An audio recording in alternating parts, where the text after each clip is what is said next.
All money in.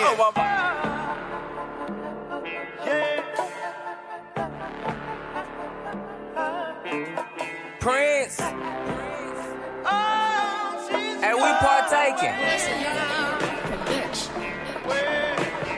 Proud of myself, I didn't pull up today. You'll never find my name in nobody case. Steady yourself, move at your own pace. Gotta always remember that the turtle won the race. Go with your move, always think twice. Cause if you think once, it can cost you your life. Yo, We go get some crackers there. we are back in Force Sports, where we always keep it real on all things sports. And we are back with our first show of the year, man. Happy New Year to everybody out there watching today, man. I hope you had a great 2023, and I pray that your 2024 is even better, man. This is the time that we get to our next set of goals, continuously building for our family and our legacies, man, and do the stuff the right way. So we got another chance at it. So Happy New Year again. What's up, youngin? How you doing today? Man, I'm blessed, just able to live another day, but also another year in 2024. Just feeling real good how things are going right now. That's what's up, man. So how's things in school, man? You had a good first semester? Man, you already know, man. I couldn't even live without having a good first semester, man. That's I'd right. be That's anxious and stuff, Gotta make sure you handle that shit. gotta make Absolutely. sure, man. So Dre, man, I know you got a big year coming up, man. I see the music is blowing up for you, man. Definitely respect to that, bro. And anything we can do to help you, man, we here. I definitely appreciate it. Yeah, man. Just trying to be better. Like I said, my last tape did 100,000 streams, and that's the first tape that I ever did that good. So so I'm just trying to capitalize. You know what I'm saying? This in this microwave era, I gotta keep something for them. You know what I'm saying? So I gotta make sure I just stay consistent and keep dropping music. You know what I'm saying? Just drop the video today for anybody that want to check it out. Oh, Just yeah. like I said, just trying to be better. Trying to get 100. My goal is to get 100,000 followers on TikTok too. I'm at like 40K, so I'm trying to get to 100. So like I said, I'm just trying to build and capitalize on everything. That's what's up, man. So anybody out there, man, follow my man Prince Dre, the president, on all social media platforms, the CEO of Royalty Records. Spell it out, Shit. Dre. R That's O dope. Y A L T E E. ROYALTEE Records. Royalty Records, man.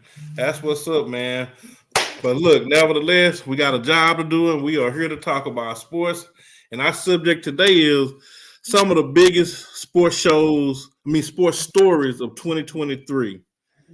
So, Channing, let's just start off with you, man. Just give me one story you remember from 2023 sports that just kind of stuck with you the whole year, or even if it came at the end of the year, like, okay, we went out with a bang. Man, honestly, I think one of the biggest sports stories of the year, and it kind of dominoed into like the rest of the year with other athletes, was kind of DeMar Hamlin and his cardiac arrest at the beginning of the year. I remember that was a crazy start to the year, and we were just like, dang, like people were blaming on vaccines. I'm not gonna really comment on that, but people were blaming it on just how hard they work and do they really get the right health care. And we even saw with like LeBron James' son, the best basketball player of all time, best basketball player in the league. And it's become like a huge thing, just like players' health and all that. So I think that was like a huge start to the year, like a huge sports story. Yeah. Well, I'm gonna tell y'all the biggest story. Dre, you on here? Yeah, I'm still here. The biggest story of 2023 was the Los Angeles Lakers winning the in-season tournament. It, it was the biggest thing. Stop it. Stop I it. mean, my God, man. And then even them raising that banner, man, I just like, man, yeah, this is it, man. They made it, man. It just kind of it definitely dwarfed everything else that happened in 2023 to me. But I mean, I ain't gonna lie. Raising a banner is a little OD though. I ain't gonna lie. Unless everybody gonna raise the in season champion, you feel me? I feel like only NBA championship should be in a. Definitely if you play for the Lakers though, like for sure. oh Like yeah, They you only put rings up there. You don't put necklaces and ankle bracelets up there. Rings only. Exactly. No, that's a fact.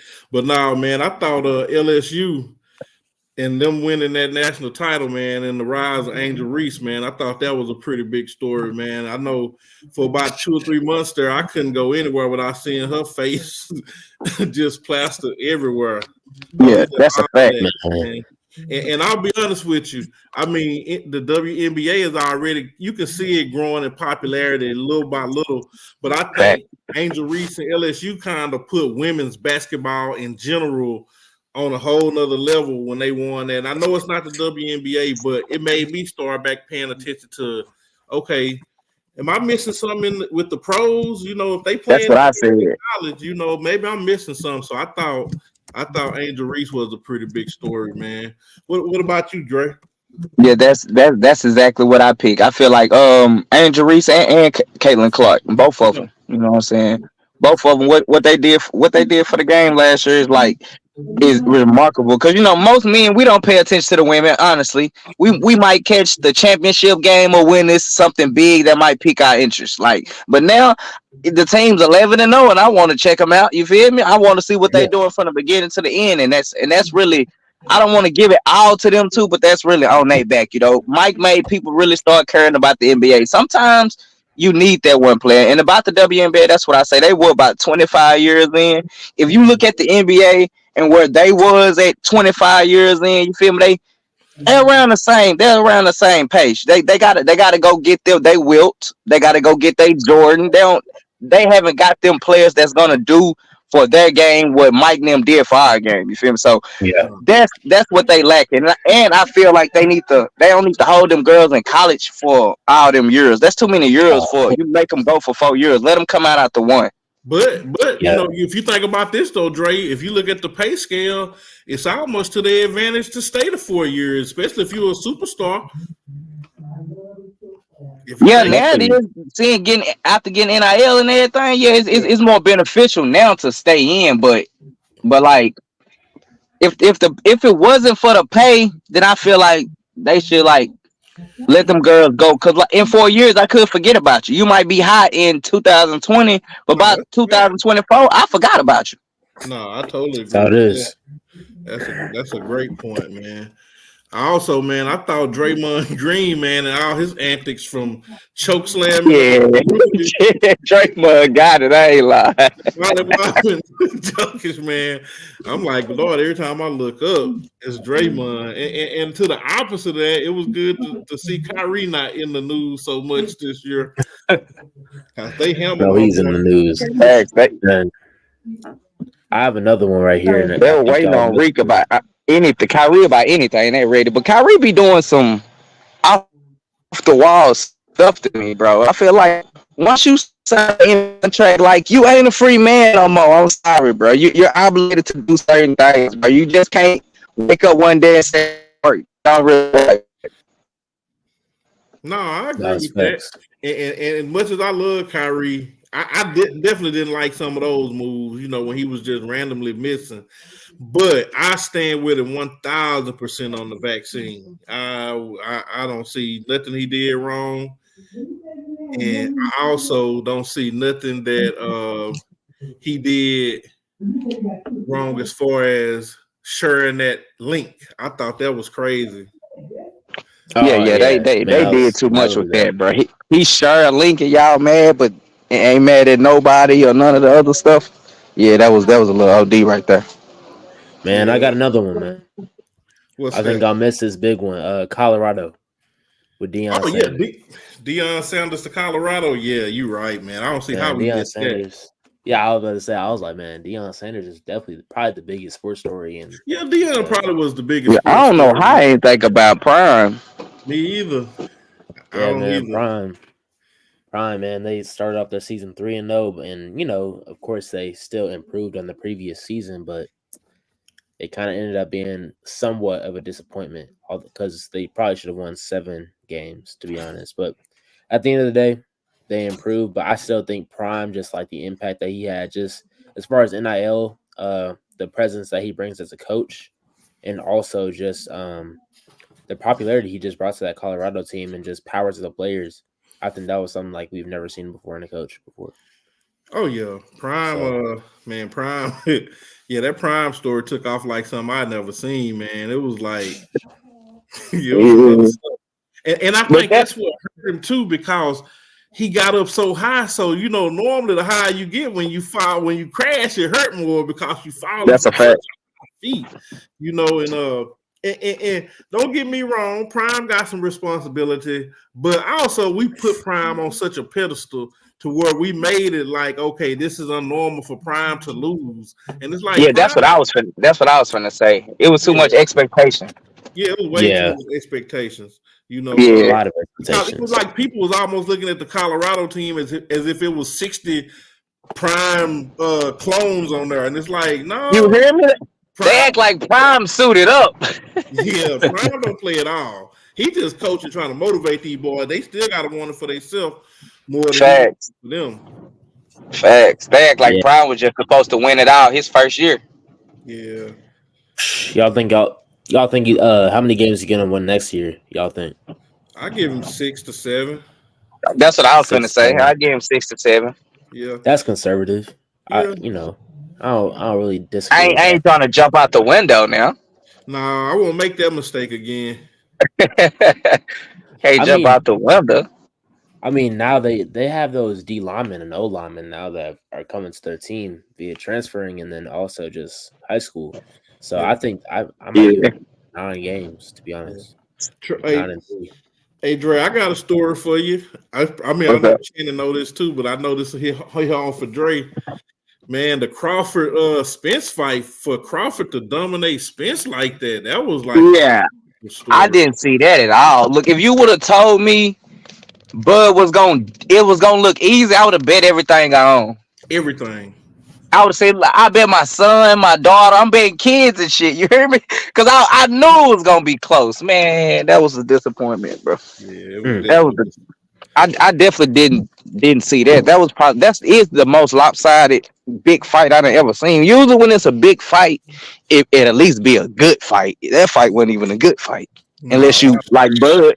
Yeah. Now to stay on boxing, it was still probably one of the best years of boxing in a long time, man. Like, ain't no probably to that. There's no probably. That's the best year in boxing, and I ain't as fluent. I ain't been in it 30, 40 years, but I'm probably a good 15, 20 years in it, just paying attention. It ain't never been a year like that. Like, everybody was fighting everybody. Like, usually you don't get that shit. Yeah, you get one mega fight a year. It was like 8 mega fights this year. Like, at least, bro. And they lined up for 2024 to be just as big. Yeah, man. Boxing coming back to what it used to be. Mm-hmm. When does old head versus old head happen?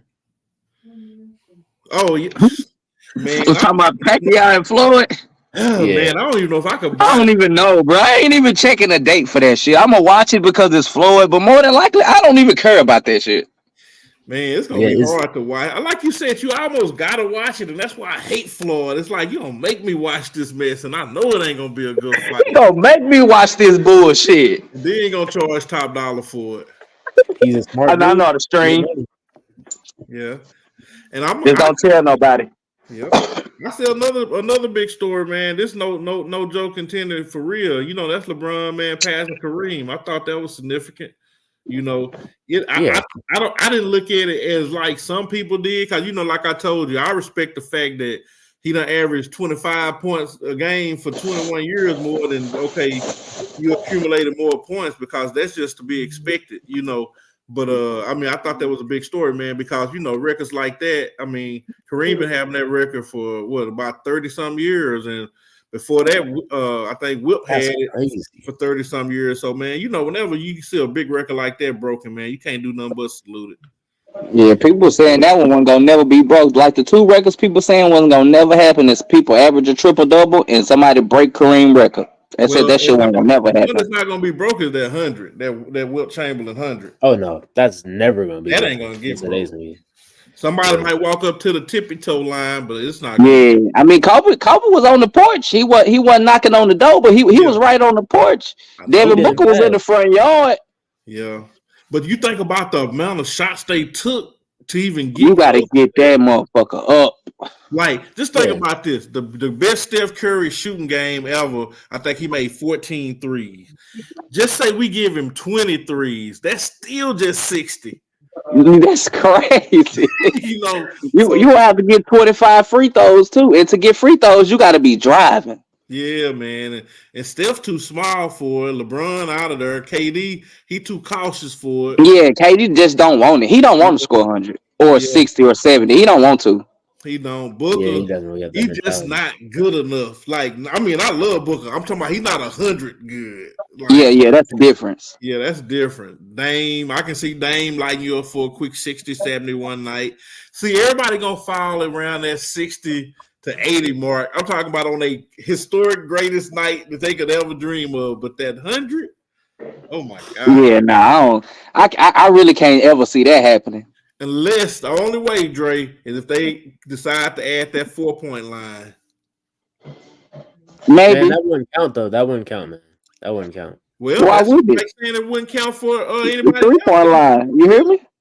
I don't think it would count because if Wilt is scoring two like 50, 2-pointers, that's way harder than 3-pointers. I wouldn't count it today.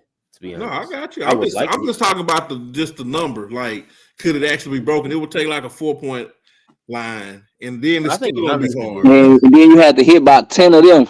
No, you can hit 20 of them. You're still at 80. I think one player who actually still short. I think one player who actually has the potential is Luka or Giannis. I don't. Luka move too slow. Giannis move too slow. Like, Luka can spark it up, but he ain't got the agility to get that. To get them kind of points, you got to still be fast and you got to be a horse. Yeah, Luka just agility, but I can see Luka topping out around 70, 75. I mean, these still crazy numbers though. You know, yeah, that 100 is gonna be tough. That's tough for sure. To get that many points, you can't pass the ball. Like you can't. Yeah, you can't pass the ball. Yeah, like nobody's gonna not pass the ball today. See, Will's advantage was you could throw it to him 40, 50 times, and he just turn around and dunk. Turn around, lay it up, so nothing you could do. You know, he had to pass it. If you watch the film, he didn't have a jump shot. He just did it like this. He just laid it in. Man, like look, if I was a coach, I could stop anybody in the NBA from scoring 100. Cause I'm not gonna be the one you score 100 on. That's a fact. That's hey, Raul, the number 15 man, go tackle him. I got your fine, big dog. I got you. Don't even worry about that. Or we just double team you. If you that hot, they just double team him. Let somebody. Nah, fuck that. I'm taking that shit personal. Somebody go out there and tackle him. just make it look like you didn't mean to. Honestly, even if you even think like you can score 100 on me, I'm probably fouling you on purpose. To be honest. Oh yeah. I ain't no probably fouling you. I'm fouling you. Yeah, you definitely not gonna make. You ain't gonna make that 100. Nah, you ain't getting 100. After about 80, okay, I done start taking it personal now. So let me ask y'all something. For the big stories, do y'all think Florida? I know in retrospect we see they shouldn't have got in, but do y'all think Florida State not getting in over Bama was a big story, or something? Just that college thing, just the college committee was a big story. Just even Georgia not even getting in after 2 years of it going undefeated. Like that's that was a. You know what? They actually gave Alabama the love they gave. They should have gave Georgia. Like Alabama received what you would have thought Georgia would have received. Yeah, because they don't like Georgia. I don't know why they don't like Georgia though. Oh, they like Georgia. It's like Bama. You get to winning too much, they start hating your ass. And you a Southern state. Come on now. That's what I'm saying. Like you can't.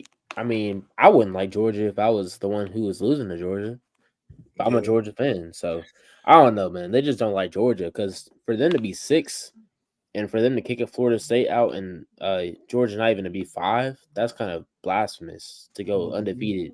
Really 3 years, except you just lost an SEC championship. So what do y'all think about America losing in the World Championship this year? That shit don't count. That's not really a story. That shit don't count. We seen us 3 over there, man. Send the real players, bro. Send the real players. They gonna have to go over there and clean up. You hear me? Hey, you see what happened, bro? And them say, I bet. Come on, Steph. Come on, KD. We finna go. We finna fuck them up. Next year, it's a wrap. I'm telling people. We gonna go. We might be like the 90s. We might be there by about 40. That's going to be the sports story when we dominate every single team we play this summer. Man, speaking of Steph, Channing, you got some explaining to do. You told me Steph was this just historic player, just graded and all this. He can't stop the bleeding at all. With Golden State, I mean, they look horrible. He can't get a bucket whenever he wants to.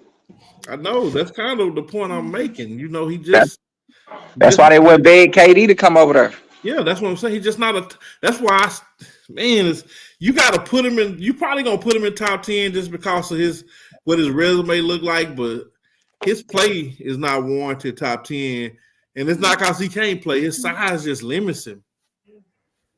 I mean, but he can play. Like he's played for like the last 13, 15, 14, 15 No, I'm years. saying right now, it's like. I mean, he's in year 16. I mean, what you expect from him? Everybody's not LeBron. We're trying to give him extra years, Channing. You can't give him extra years to protect him. He's not in year 16. I'm saying he's in year 16. He can't play like LeBron. Not everybody can play like LeBron. Channing, he's not in his 16th season. Yeah, he is. Are you sure? 15th. He's in the 15th season. I think it's 15, but we don't give extra. I was hoping to say he had 15 or 16. I know he up there. 15. I just told Channing he can't give him an extra year just because he loves him. I'm just saying, like, not everybody can play like LeBron. People are eventually. I mean, he's still averaging like 30 points a game. But you know what? No, if y'all think about this, right? If you go back 5 seasons, and when LeBron was in year 15 and 16, and everybody was like, "We've never seen an NBA player do this in season 15." Now you see KD doing it, Steph doing it, a lot of other people. They're gonna be doing it next year. And my point is just showing you the evolution of the game. Like, as long as these players play, they're gonna be effective. It's like as long as they don't get hurt, as long as they want to play. I feel like some players back in the day, like when you start getting like 32, retirement was just kind of written on the wall. Now, like it ain't on the wall no more. You feel me? No. So you don't gotta really retire to on down the line. I think that play a part too. Bron set that precedent, you know, but it's like you said, it's all about now. Then the money they making, right? I mean, if I played in the 80s and I'm only getting a couple $100,000 a year, I mean, I'm not motivated to play until my 40s, you know. But if you're gonna pay me another hot $15 million, I ain't talking about Bron level. I'm talking about a good, decent player. If you'll pay me another $10-15 million in my 16th, 17th season, oh yeah, I'm motivated. You hear me? Yeah, 10 million? I don't care how much I done made. That's still 10 more M's. That's 10 more M's just to go play basketball. Then I'm probably gonna be on the bench a lot more, so I ain't gonna be as responsible. Yeah, I'll take that hot 10. Yeah, let me get that. You hear me? Let me get that. By selling after taxes, yeah, that's college money. Yeah. And now LeBron, I mean, his next contract, I mean, he'll still be able to demand 40. He free after this year, ain't he? Yeah, that's what I'm saying. He'll be able to demand 40. Rather like be 40 a year, 40 in total. I say 40 a year, ain't it? Yeah, okay. Bro, ain't nobody gonna give Bron no fucking. Bro, if the Lakers offer Bron 2 year $40 million, he's going somewhere else. Oh yeah, if anybody, no. But I'm saying I don't think he max. Like you can't give him 60, you know, because no. But you can give him 40. But only way I'm gonna give him a 40 if it's like for a 1-and-1, like because I can't give you 40 for 3 or 4 more years because eventually Mother Nature is gonna pop you upside the head. It's just ain't nothing. That's a fact. You know, 2 for 80. 2 for 80 is cool. 2 for 85, I can see that. Yeah, something like that because right now he's still gonna put butts in seats, so he's gonna still pay his own way, you know. But yeah, I can't. I got. If I'm the Lakers, I gotta start putting some money back for the future. Nah, for real. You gotta think of Bron gonna leave one of these days, bro. He gonna get up out of here, so you need to be prepared for that. Yep, looking like that. Look at the Patriots. Man, I know. Man, I've been seeing in the news all the last couple of days about Gaff going to the Lakers potentially. Yeah, hey, I'll take that. I've seen him going to the Warriors lately. Man, nobody want him to go to the fucking Warriors. I've seen it. That would be a cool for him, though. I would much rather him be in LA with Bron. That's a great fit for him, though. I'd rather see him in Golden State because he'll probably get more longevity in Golden State. Because think about this: if he go to go play with the Lakers, man, he behind AD. You know, you ain't gonna be able to play him and AD at the same time a lot. Not a lot. Why you can't play him at the same time when AD don't want to be the 5? Well, because eventually you're gonna have AD happy at the 4. I know, but LeBron doesn't play well with 2 I'm saying most of the game they won't cohabitate at the same time. That's a fact though. That's a fact. But if you send him to Golden State, I'm willing to say he's a better version of Looney now, where he could probably get the buck of that time Looney's getting, and is he? But he'll probably be behind Looney still. I don't think he would. That's possible. I think he plays better defense than Looney. He'll definitely get at least for sure. minutes, 21 minutes a game. At least he's a 6 man for sure. I don't know about for sure because they have a deep bench, which is kind of crazy. The Warriors. They have a deep bench. You think so? That rookie squad? Like, what are you talking about? Well, yeah, I guess so, but I'm thinking eventually a lot of them are gonna move into the starting lineup. They're gonna have to. Clay needs to be coming off the bench. Nah, that's not. Clay's been going off the last few games. I don't know what last few games you've been watching. You must have not been watching. Oh, I have been watching. I've been watching them lose, and Clay been one of the reasons. Nah, Clay's been hitting shots though. No, Clay haven't. Now Clay ain't been Clay. I think the last couple games he done kind of came back though. Not the last 3 games. So I'm looking on Snap Muse. He's probably average around what? Probably about 8 points per game. But like before that, like 4, 5, 6, 7, 8, 9 games back, he was averaging at least like 24 per game. But they were just losing. They don't really have defense right now. I'm not gonna lie. It's really tough to play defense, especially when you have. He part of the problem. He was their defender. Part of the problem. Klay Thompson. I mean, if I'm gonna start Clay, then I'm on. Okay, you ceremonially starting, but I'm pulling you out in like 4 or 5 minutes. You hear? Yeah, for sure. It's just for ceremony. It's like, well, what harm can you do in 5 minutes? Type shit. So, you just want to feel like you started. I can't bring you off the bench. I bet. Yeah. So let's get this right. If Scottie Pippen started scoring around 8 points per game, you bench him. Yeah, if he scored 8 points a game and a liability on defense, of course. Hell yeah, why wouldn't he? When I need you, look, bro, it's Mike and then it's you.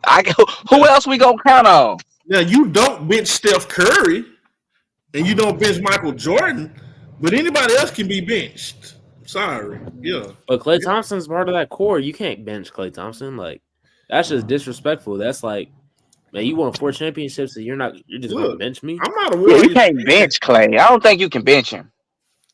I don't think you bench him, but I think you put him on the bench early. And I don't know. I'm with you. And I don't know if he closes games. The only way he's going to close for me is if he's hot in the floor of the game that he hot. I'm with you on that. Yeah, Klay still hasn't really caught his rhythm back. Like, and look, man, they've been good to Klay, man. Klay done probably made over $200 million in his career. They don't took care of him, you know. I'm just saying, like, when Klay goes off, the Warriors win. When Klay doesn't go off, yeah, but how often is he going off? I mean, these boys have dropped to 10 or 11 in the league. I mean, now he's just off. Yeah, he's just off. See, also, they lost Draymond though. They can't live off 3-4 years ago, man. He can't keep living off that. If we want to just put him in, like I said, for historical reasons, just okay, well, you Klay and you should never come off the bench, cool. But they said the same thing about Melo. Melo ended up coming off the bench. Chris Paul, he said he would never come off the bench. He coming off the bench. AI came off the bench. Like eventually, you're going to come off the bench if you keep playing. And I mean, why would they keep holding up the progress of the team to appease Klay?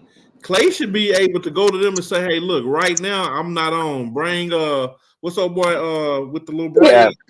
Egos, people ain't got them type of egos, bro. You see, Klay always throw up them 4 championships, so he that's his soul. I won y'all 4 rings. I need to be starting. Yeah, no, you're right, and I get it. Like I said, I ain't mad at him. He did earn that. You know, he earned that. That's why I said I normally wouldn't do that kind of stuff, but for Klay, I would give him a ceremonial start. Yeah, okay. I'm with you on that. Pull him by 5 minutes. Yeah, you start, but you ain't gonna be out there the whole quarter.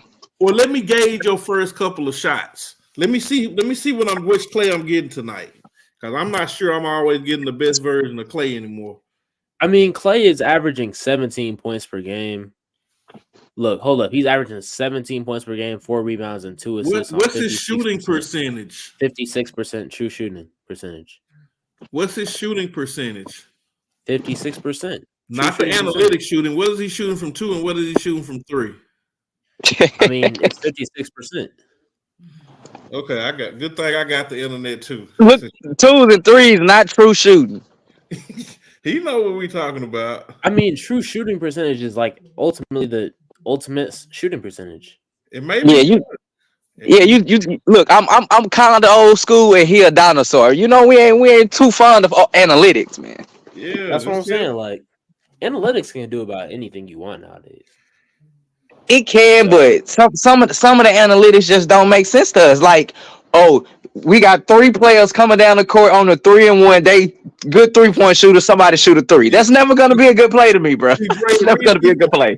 Dre, the reason he didn't want to say it because Clay's shooting 41% from the field, and he's shooting 37% from 3.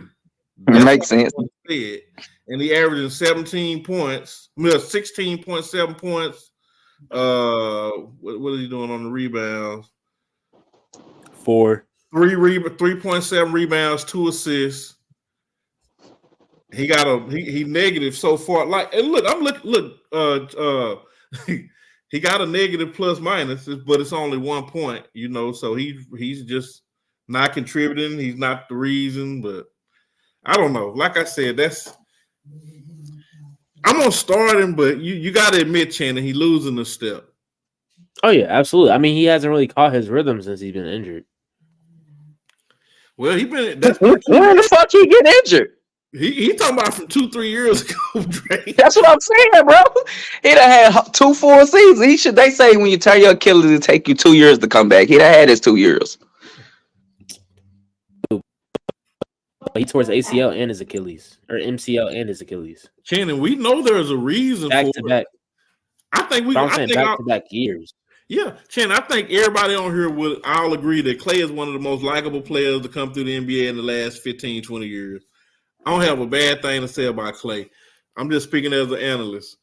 I think they should replace him, not on the team, but as far as time, Clay needs to be reduced to about 25 minutes a game. That way he can give you his full energy for 25 minutes, probably catch a few hot spurts, still get you 15 to 20 points every game. But you let them young boys go out there and play defense. But nobody can. That's what I'm saying. Like, nobody can play defense on the Warriors team. They're missing Draymond's guidance. Man, they were losing before Draymond left. Yeah, but they were still 50 or 500. Yeah, but I'm just saying Draymond is not going to make that big. Bro, the team is broken. The team has been broken since last year when Draymond Green, Doo-Wop, Jordan Poole. From that moment on, they have not been a cohesive team since. It's just the truth. That's why I think they need to stake up. I don't know about that, man. Like, because they still made it to not the conference finals, but they made it to the conference semifinals. No, they did, and they lost to the Lakers. Yes, they did. I thought they lost to them in the first round. Nah, but then they were a play-in team, though, right? Yeah, they were a play-in team, but they still made it to this conference semifinals.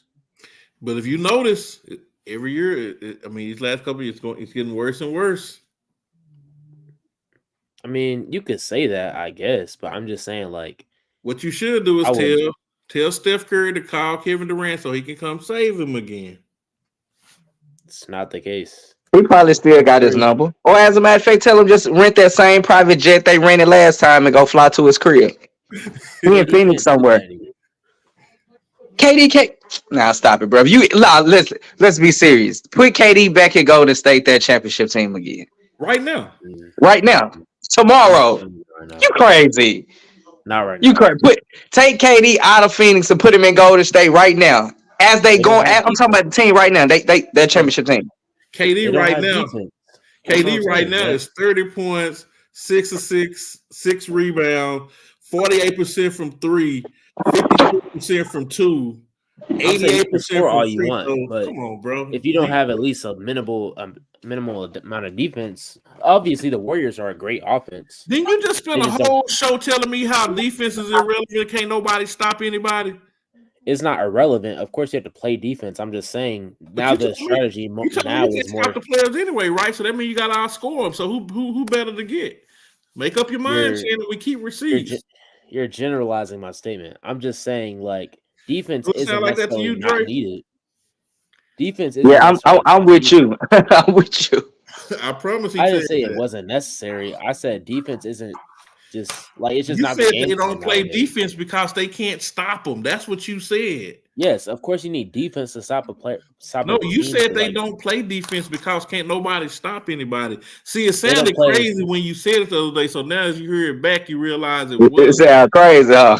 Yeah. Okay, I said that, but what I meant is that defense is still needed. It's just that it's not in strategy anymore. It's more just to outscore the other team rather than to hold a team Which down. is what I just said. By your theory, if you play somebody like Kevin Durant, that gives you a better chance to outscore the other team, right? I'm saying you still need defense to hold the other team to lower than your score.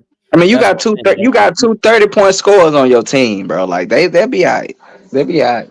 Well, I'm with you though, Chan. I'm just happy to hear that you come around on the fact that you need defense to play basketball because you definitely do. I just took Kawhi in my whatchamacallit. I just called him a great. Why don't play defense no more? Nah. All right, man, that's crazy. You know, him and Paul George are the best defensive duo in the league. Yeah, in so Luka come to time. Yeah, if you want to go back to 2019, if you put them together, but not now. They're good defensive teams. It's just players today are more. Even when they had if you said 2019, right? If we look at their record from 2019, it wasn't even that good because players were still scoring on them at efficient rate. But if you look up defensive rate every year and you look up the best defensive team, you will see the best teams. You'll see every year Golden State won a championship that was top 10 in defense. You don't win rings without defense. That's true back in like 2018, yeah. But I'm talking about 2023. Look at the defensive ratings now. I just looked at them. Like, yeah, the Orlando Magic were good, but other than them, like, who else is really up there as far as the best standings in the power rankings? You know what I'm saying? I literally just looked at that the other day. I was like, is there a correlation between defensive rating and power rankings? And there really wasn't.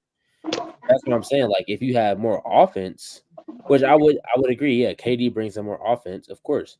I'm just saying you still have to hold players to a little bit of a degree, just to hold back a little bit. So Golden State is what, number 10 now or 11 in the West? Yeah. Okay, so if you add KD, if you had KD on that team this year, would they be still 10 or 11? They'd probably be around 7 or 6. Oh my God! Come on, come on, man! You still got no respect for Kevin Wayne Durant. What are you talking about? Kevin Durant's one of my favorite players. I can't tell. You think if you add him, he's only worth that? Just a small the 6th seed between the 10th seed is like a lot of games, though. So you saying it'll be 6 teams better than them? Yeah. So you just rolled for Clay, telling us Clay wasn't washed up. You said they missing Draymond, which means Draymond. I didn't say Clay was Kevin Durant. No. What I'm saying is, you said Clay wasn't washed up, so you still got Clay. You said they missing Draymond. That's the only reason the defense is suffering. So we know Draymond is coming back. Plus, he was already there. So if you got the core, Draymond, who you said is a good defender, Clay, who you said is still a valuable player, Steph playing at a normal Steph level, and KD is basically having an MVP level season. You telling me the best you give them is 6th? At least be top 3. At least top 3. I'm telling you, they would not be top 3. Hold up, let's go to the NBA standings right now. We kind of evaded the topic a little bit, but I'm gonna just go ahead. Man, we just talking here. Wherever it goes, it goes. Yeah. Look, man, we got the Timberwolves with Anthony Edwards and Cat, who are at astronomical levels. We still have the Nuggets and the Thunder with Shai Gilgeous and Josh Giddey. The Nuggets, of course, with Nikola Jokic. The Kings, which are a great offense, they copied after the Warriors, but they're probably not going to make it that far. They copy after the Warriors. Everybody do, honestly, though. Nah, the Kings literally copy their system with Mike Brown. I see Denver. Denver's the only team that I'm like, okay, shoe in. Okay, I'm able to still forget record aside. Like, just when you look at team wise, if they still had KD, bro, that's an easy fix, man. I mean, yeah, they're a great team, but I'm not saying like they're gonna pass the Nuggets, the Thunder, the Timberwolves, the Kings, and the Clippers. So I guess that begs the question: do you They'll really pass believe, the Mavericks? But do you really believe in the Timberwolves? And I'm gonna tell you why I asked that, because I surely do. The Timberwolves give me vibes of Toronto back when LeBron was in the East. Atlanta Hawk vibes, huh? Yeah, you know what I'm saying? Like, oh yeah, they're gonna be exciting during the season. They're gonna maybe win 50+ games, but nobody really believes they really are a championship contender. Like for real. Even I say for OKC. I love OKC. I love Shea. I love Chet. All them, but I'm an OKC fan for sure. Yeah, but I don't think they for real championship contenders. Like, okay, out of everybody in the league, they're gonna probably be there. Nah. OKC or the Kings? Who you gonna pick coming out? Oh, the Kings and OKC? Yeah, who would you pick? Yeah, look, man. Tell your brother that, man. What you mean? Oh, they got a squad. Who? OKC got a squad, man. Yeah, they got a nice. They do have a. That's what I'm saying. They do have a squad. And in Sacramento, I'm just saying, if Oklahoma and Sac played in the playoffs, who would you pick to win?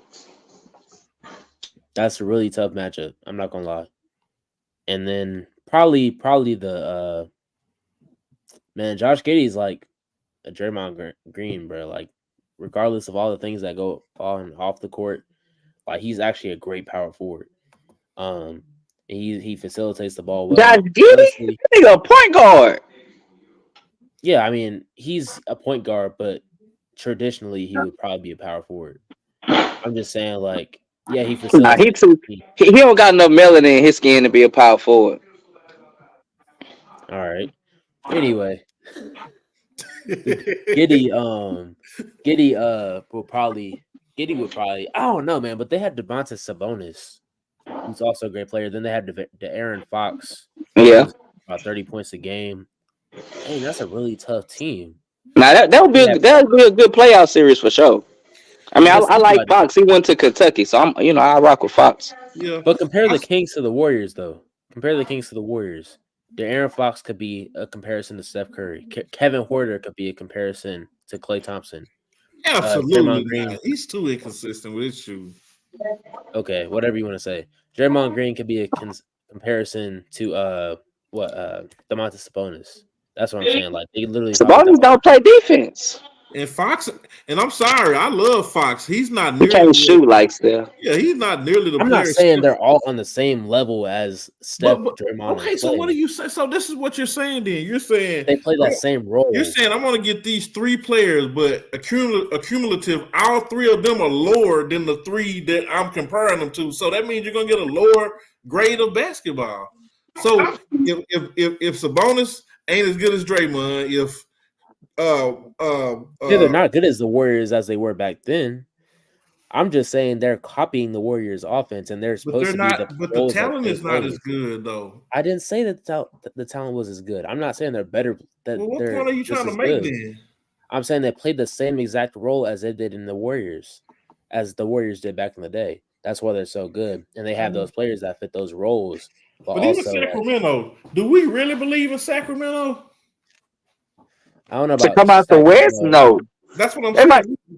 They probably a second round team. Yeah, I give them that. They may even be a sneaky West Finals. I doubt it, but maybe. I'm talking about if on their best year. But nobody expects them to win. You know, people that they expect to win, the people with the dogs. People don't expect the Lakers to win, but they know the Lakers are always going to be a contender with LeBron. They look at, you know, Phoenix could win with Booker and KD and Bill. You know that Denver could win. They just proved it. You look on the East, you know Boston is a real contender. You know Milwaukee is a real contender. Like these teams that you know. I think everybody else, man, you know, they good teams. They good for ratings and good for, you know, keeping the season going. But nah. Keith. Yeah. Keith. So you said with KD, the Warriors will probably be above 1 to 5, right? If KD was playing with the Warriors this year, I would say the Warriors would at least be 2 or 3. Tell me why the Suns are 8th in the West. Yeah, because They got Steph over there. They have Devin Booker and Bradley Beal. Although Bradley Beal ain't been there. Stop it. Bradley Beal. Although Bradley Beal is okay. You do realize they're on a 4-game winning streak, right? But before that, it was chaotic. It was just now if he goes to Golden State and Steph is hurt, then Steph come back, Clay is hurt, and everybody hurts. Durant still hurt. Then you got me. It's different. Yeah, but I'm just saying, you watch where Phoenix ends up. Bradley Beal ain't played but 3 or 4 games this whole year. They've only played 4 games together, so we haven't even seen that yet. Yeah, we don't even know what they look like, but we know what KD in Golden State gonna look like. Yeah, we already. A well-oiled machine. Yeah, it's a well-oiled machine. I mean, that's back in 20, 6 or 2017. They run their system different now. Yeah, the system is like the ways of basketball are different from 2019. They run the same system. KD and Steph playing on the same level they were playing then. Facts. No, I'm not saying like the same level. I'm saying it's a different like way of basketball than 2019 was. What's the difference? Yeah, what's the difference? I don't know how to explain it. Like because it ain't no fucking difference. Nothing for you to explain. There is a difference. You just trying to sound slick. No, here's what I'm gonna say. They shooting threes in 19. They shooting threes now. But the systems are different. I'm telling the systems are different. It's more run and gun now rather than like a system and like a smooth system like that. It's been running gun since 15. I mean, sure, but not too many teams.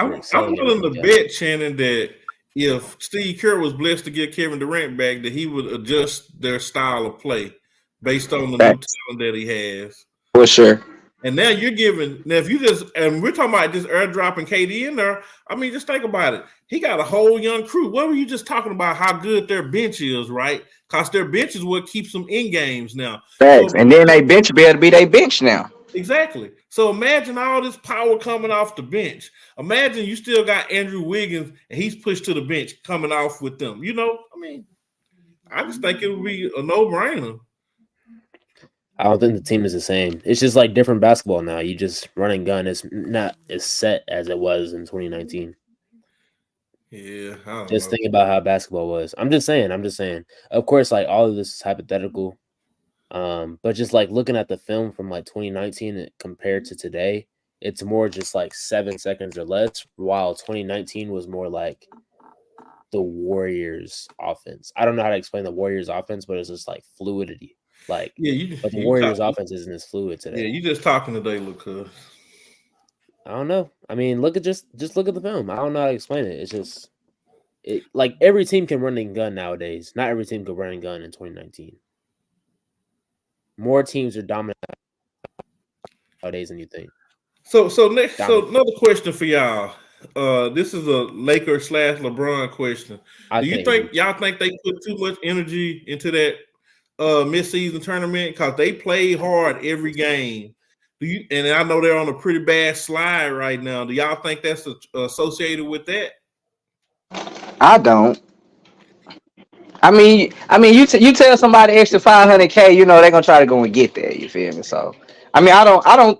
They probably was playing more focused, you know what I'm saying, because it was a goal at hand, and that is kind of just like the regular season again. So maybe that plays a role, but like, I just think they just haven't been playing good basketball lately. Yeah. I don't know, man. I feel like I think they'll come back. You know me, I said weeks ago, I think the Lakers to me are second or third best team in the West. Just my opinions. And I'm not a Laker or LeBron fan, but to me the truth is the truth. But I think they're gonna have to get themselves back together because I saw them put so much emphasis on winning that tournament, and now it seems like they don't have a lot left. Yeah, I mean, lately it definitely seemed like that. The team that won that tournament is not the team that's been out there. Yeah, and I understand. I totally agree with you, Dre. I believe they did it for the right intention. Hey, $500K, that's a lot of money. Then you just want to win anything you're doing. Yeah. So I'm not knocking them for doing whatever they did. I'm just saying Maybe they did put too much energy in it. 'Cause they ain't been playing like they want to win lately. They just been kind of going through the motions. Yeah, man.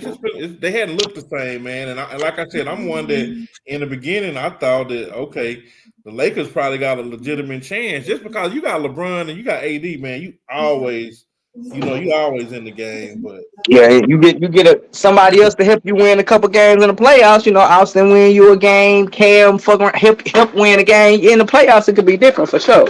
Yep. And look, I'm looking at their last 10 games. They 3-7. You know. Yeah, that's ugly. Yeah, that's ugly. Yeah, they just go ahead and get Dan. That's all that is. Man, I don't really think the Lakers have it anymore, to be honest, man. I'm not gonna lie. They don't have I what don't though? think the ability to make even the conference finals, if I'm being honest with myself. I mean, I can see that. I mean, right now they don't look like a really good basketball team, but a month ago they looked different though. So yeah, a month ago they looked different. Bro, you can never cut it. The way LeBron's still playing, you know, and I know he ain't 100% consistent, but he's still in the 90s. But with him and AD, bro, you always got a chance. And I'm gonna tell you that young Austin Reeves, bro. I mean, of course, I'm just saying, like, Darvin Ham is holding them back. Like, when I watch Darvin Ham coach, it's like watching like Darvin Ham just started coaching yesterday or some shit. Like some shit he be doing just be stupid. I just hate to see Darvin Ham even on the sideline sometimes. It's just like bring Tyronn Lue back or something. Like Tyronn Lue was a great coach. Like you could see like in his mindset, he had the players and he had the coaching, like the sets and the plays and the actions and everything. But when you look at the Lakers today, it's just like chaos. Like Lue adjusted good. Darvin Ham don't know how to adjust. I mean, he doesn't know how to adjust, but also he doesn't even know how to game plan. Like it's just watching him coaches is terrible. And that's why I'm just like, I don't know if the Lakers can make it to the conference finals because today's teams are too smart. Like they passed that 2020 bubble championship. Like people, you can't coach that same way that how you coach in 2020 now. You won't make it to the conference finals because the Nuggets are coming to the Thunder. Hey, don't say bubble championship like that. Just say championship, bro. Do you know who we got in here with us, bro? Don't diminish Bron ring like that with the op in front of us. I'm not saying the bubble championship. Sometimes you just give people no rope, they'll hang themselves. I didn't have to say nothing. No, look. I'm just gonna say this. I didn't say bubble championship like it was like it has an asterisk on it. I'm just saying 2020 it's a different game plan.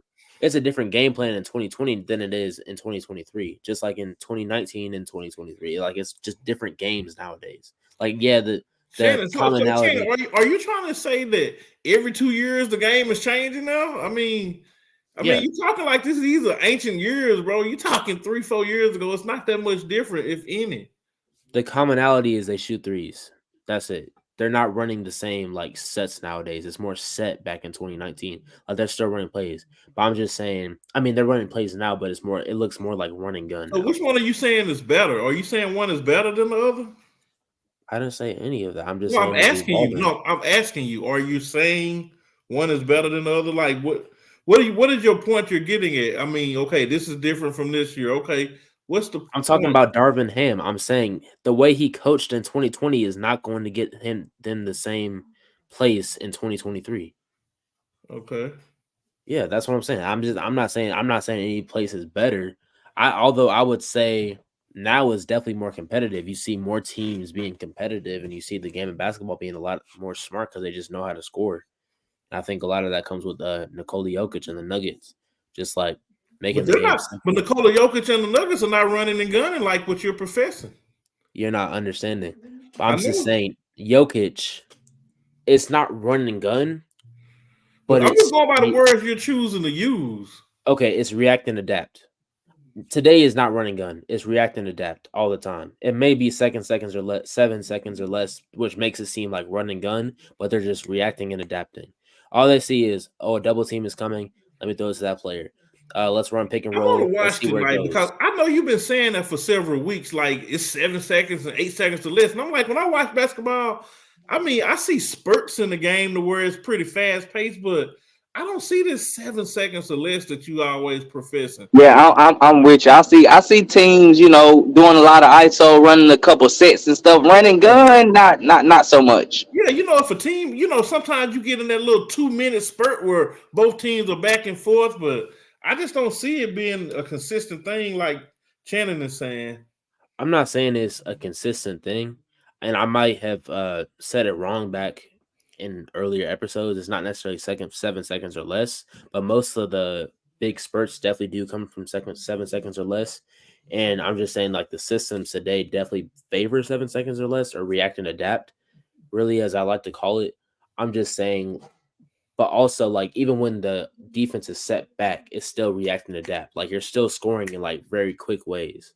So I don't know. You'll definitely have to watch tonight. I'm just saying, like, definitely it's just a faster game nowadays because people are just reacting and adapting, and it's just like a very smart game. Even in the Nuggets, I know you say like they only run really set offense, but really look at them when they're running the high pick and roll, or when they're running to Jokic, and when Aaron Gordon or Michael Porter Jr. are running to their spots or the open areas, it's still just react and adapt. It's just still reacting and adapt. Even though they're not in fast break, they can still react and adapt instead. So what you're describing is what they were doing in 17, 18. I swear to God, I was just finna say that you describing a basketball player. Everybody, see what's going on and you feel that's normal. That's regular basketball play. I don't see nothing you're describing that hadn't been already that people hadn't already been doing.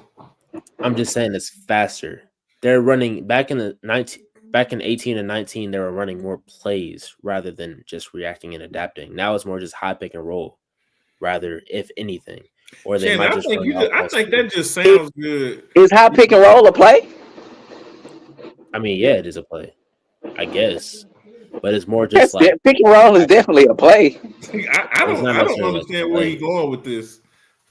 You guys just have to watch the game. I don't really know how to explain it. It's just definitely a different game. You probably shouldn't explain something you don't know how to explain, because it makes you look like you don't really know what you're talking about, little cuz. Man, if we get the NBA experts on it. But right now, you're not showing who you are, because what you're describing are people that's actually running plays. You went from saying every play is 7 seconds or less. Now you're saying they're running sets, but the sets you're saying they're running is really not sets. I'm gonna throw you a lifeline, man. You want to change the subject because you drown and I don't want man. I'm just talking to some old heads, man. Y'all just want to understand. Man, you might that's a young logic. Yeah, you might want to start listening to some wisdom, man. Leave some of that knowledge at the door. So y'all are really telling me the same teams could really survive. I'm just saying the game adapts in 2 to 3 years, right? So y'all are telling me that 2015 Warriors team, or that not 2015, I'm not even gonna say that because that's like 10 years ago. I was sure to say the 15 Warriors. Any Warriors team is gonna be a bad example. You got to pick a regular team. Them teams ain't been regular in a minute. So you're telling me that 2018 Cavs team is running the same way? Could it really survive today in the way they run in the league? Why couldn't they? Not survive. I'm talking about like number 1 seed, number 3 seed, top 3 seeds. Why? I don't think in 18. That's after Kyrie left, right? What was they seed when they left? I don't think that was the number 1 seed, was they? I ain't sure though. I will have to look it up. Like top 3 seed. Cleveland. The Cavs in 2018. Top 3 seed, yeah, I can see that. Number 1 seed, I don't know.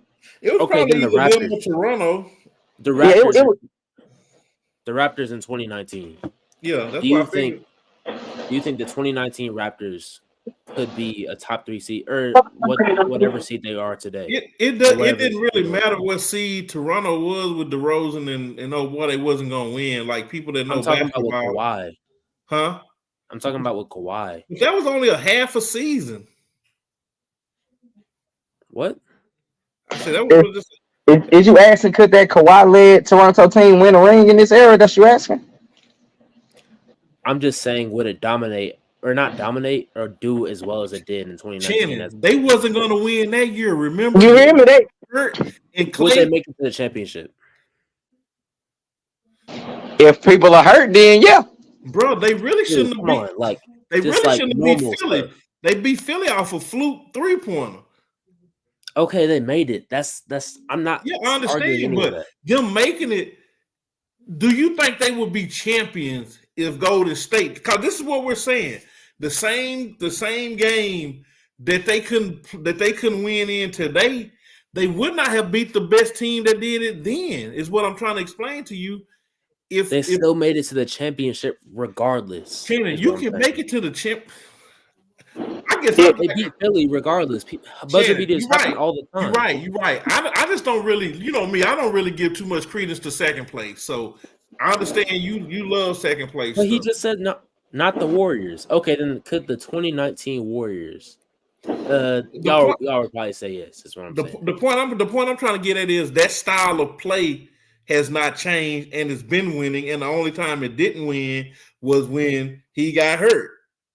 When Durant got hurt. Other than that, it would have continued to win. So yeah, you're right.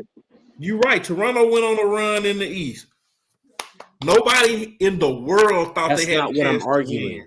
That's not what I'm arguing at all. I'm saying, do you think the style of play in 2019 could win today in 2023?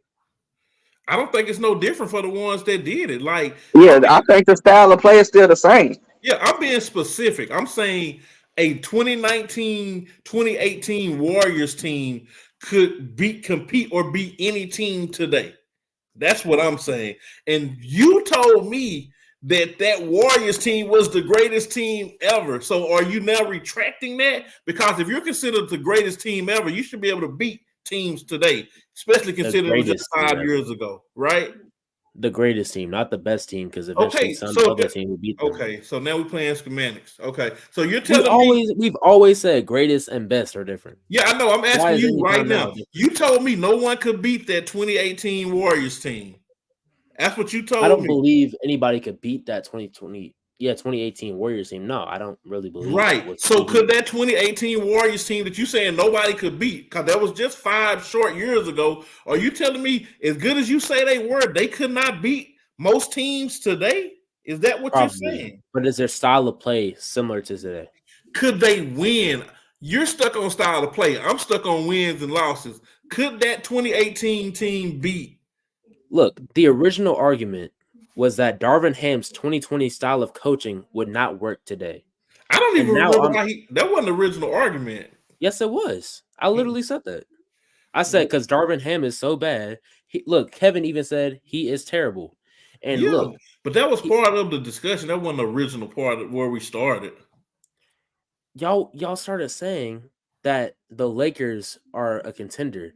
And I was like, I don't know, because I don't know if the Lakers could make it to the conference finals because of Darvin Ham. You do realize just last year they were in the conference finals. Or are you saying there's been a big jump since 23 and 24? Absolutely. Yeah, they were in the conference finals. Yeah, LeBron's there. LeBron's going to Dre, did you hear what he just said? He said they couldn't, but then I just showed him they just were last year. The same team he's talking about, right? It's not the same team. What's the difference? The Lakers team different? The style of play is different now. Like from last year? You mean it's different from June, which was 6 months ago? Absolutely. Shannon, come on, man. You tripping. Absolutely. It's different, man. It's different. I don't know what to say. Dre, he ain't on his A game tonight, man. All I was saying, because y'all knocked me off my argument, I said Darvin Ham's 2020 style of coaching would not conduct them to a championship today, or I don't think they're championship contenders today. And I feel they could be. They could be a last year. They could be a last year. You said that right, but I'm just saying right now they have the same team that they had last year that afforded them a trip to the West Finals. I think not style of play. I think who's playing. I think that you can have whatever style of play you want. If LeBron James is locked in, playing at a high level, and Anthony Davis is locked in, playing at a high level, they can beat anybody. That's what I think. I don't know. Style of play, I agree with that. 7 seconds or less and all this stuff you talking about. Style of play don't matter when you got them guys on your team. Yeah, it don't matter. I mean, you can have any guys you want. I'm just saying, like, it's clear, like, when people don't like Jokic contributes to game-winning basketball, and people didn't like Jokic last year because they didn't call him that guy. Yeah, he was MVP, but was he better than Embiid? Oh, Keith is muted. Anyway, what I was saying, people didn't say Jokic was that guy last year, but Embiid was that guy. Last year they did. For the last 3 years, we've been saying Jokic that guy. I mean, I guess, but I'm sure y'all did not think Jokic was better than Embiid. Who did? Yo. You said we don't think the Jokic is better than Embiid? Yeah. Can he? So when y'all talk about Paul George, yeah, he can get a clutch bucket in clutch time. Is that how y'all think of Embiid? I would trust. Is he unstoppable? I would trust Jokic at the end of the game over Embiid. Okay. I mean, if y'all say that. Just because it's his passing ability. You know, I feel like if Embiid get the ball, you know, with his size, if Embiid was a 6'9" wing, I would feel better about it because of the agility that comes with that size of a player that can really create his own shot. Embiid is 6'7", you know, damn near 300 pounds. He doesn't have the agility. Great center. I love Embiid. Nothing against him. I just think Joker is going to have more to bring to the table at that point, considering that neither one of them can really just create. But I think Joker swift, sharp passing will be more of a benefit in that point because Joker is efficient. They're both 60% shooters, basically. You know, they both can do a lot on the court. All I'm hearing is at the last minute, you don't mind guys passing. All right, cool. Noted. No, if you heard what I said because he doesn't have the agility. Like, to me, you got to be like a 6'5", 6'6", 6'7", like we were talking earlier about Steph being small. And I'm saying the same thing with big. You really need to be in that certain range before you can really create your own shot. And yeah, to your point, you'll be a fool not to make the right pass, you know, if the pass is there. If you double a triple team, you don't have a shot, of course. Of course, you know, you can do that. Ain't nothing wrong with that. A lot of great players done did that. The greatest. Yeah, we got to clip that. Yeah, the greatest usually take it upon themselves and dominate and make something out of nothing. That's the difference. You know, the really good ones, they make the right play. I see how you trying to backtrack. I hear you. Bro, I literally said before you said anything that if he was about 6'9", 6'8", I would go with Embiid because he will be able to create and make his own shot. At 7'1", he's really gonna be more dependent when it start getting tight down the stretch. Yeah, that is the fact though. Yeah, that's all I'm saying. Yeah. But my point was gonna be if you had said something different. That was a good shot though, Dre. I felt that. You know, it's one of my tactics. I would have probably called it, picked up on that too. I like it. You learned what you didn't say.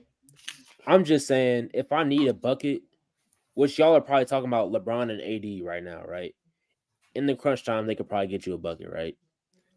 I'm just saying people like Jokic who actually changed, or not necessarily changed the game, but evolved the game a little bit more, win over guys who are over Embiid because, yeah, they have the flow of the game, but they play with the style of the game. Embiid, yeah, he's going to be a scorer anytime you want. But Jokic knows the style of the game, which is why I said I would want Jokic over Embiid at the end of the game. I just feel like Embiid don't pass out the double as good as Jokic at all. No, he don't. Exactly, but y'all are talking about LeBron and AD disrespecting the style of the game. This is just the ultimate respect I give to LeBron. I know you say he's the greatest, but I'm giving him his proper respect because I respect who he is. If LeBron James is not gassed and playing on the level he can play, he's hard to beat. I don't care who's in front of him. So if you give me a healthy LeBron with a dominating AD, I'm going to put that up against anybody in today's game, 100%. He's very hard to defeat. I'm just saying LeBron in this style of play nowadays, I don't know if he's as effective because they can just score like off rip. Well, you watch when it comes playoff time. I don't know. It's really hard to say. See what you will see is, Shannon, the players that you probably I can't leave. I gotta leave. The players you probably favoring over him at this point. I think Drake. You scaring him off? I guess so, but I think what he's missing, the players he's talking about that he probably will favor over LeBron today are players that's not necessarily going to show up for you during the playoffs, right? For sure. Yeah, it's a lot of players right now that LeBron couldn't guard him on a Wednesday night in January, or they may make plays on him in March. But if you put him in the finals or the conference finals, yeah, he gonna clamp that shit. That's a different type of level of mentality you got to have. And it took Joker, because Joker's one of them too. That's why Joker was able to beat him. It's gonna take a player at that level, not just a great athlete like a Shea. Like, we love Shea. Would you really put your money on a Shea over LeBron in the West Finals? Yeah, I don't care if it's Bron in 2 more years. Give me Bron. You gonna take Bron. Now, Joker is that's the elite of the elite right there. You talking about Joker, you talking about somebody's gonna crack the top 10, probably. It's a great chance for that. So Shea, I have to see more of Shea before I give him that kind of praise. Although the praise Shea gives for me is the same praise I give like a Halliburton. And these boys right now, they about to start running the league, but it's not theirs yet. That's all I'm saying. Not yet. I understand it. I'm just saying, if we're realistically thinking the Lakers, if we're talking about contenders as if they can actually win the championship, I don't think they're contenders. That's all. Yep, that's all I'm saying. Because Darvin Ham's style of play, the pace. I feel like they need one more score. If they get a score, Bron be like, "Hey, I'm tired. Go get me a bucket." That'd be straight. That's what they need to score. They don't need a score. They need a coach. And they need a coach too, for sure. Oh, man. Y'all always blaming the coaches when it comes to LeBron. Look, bro. I be watching the games, bro. Darvin Ham be doing some BS, bro. Like this player just don't go with that player, bro. You gonna sit right here and tell me Darvin Ham isn't one of the worst coaches for LeBron? Man, I could care less when it comes to the Lakers. I'm just trolling y'all. I love it. I love it. Look, I love internal fighting.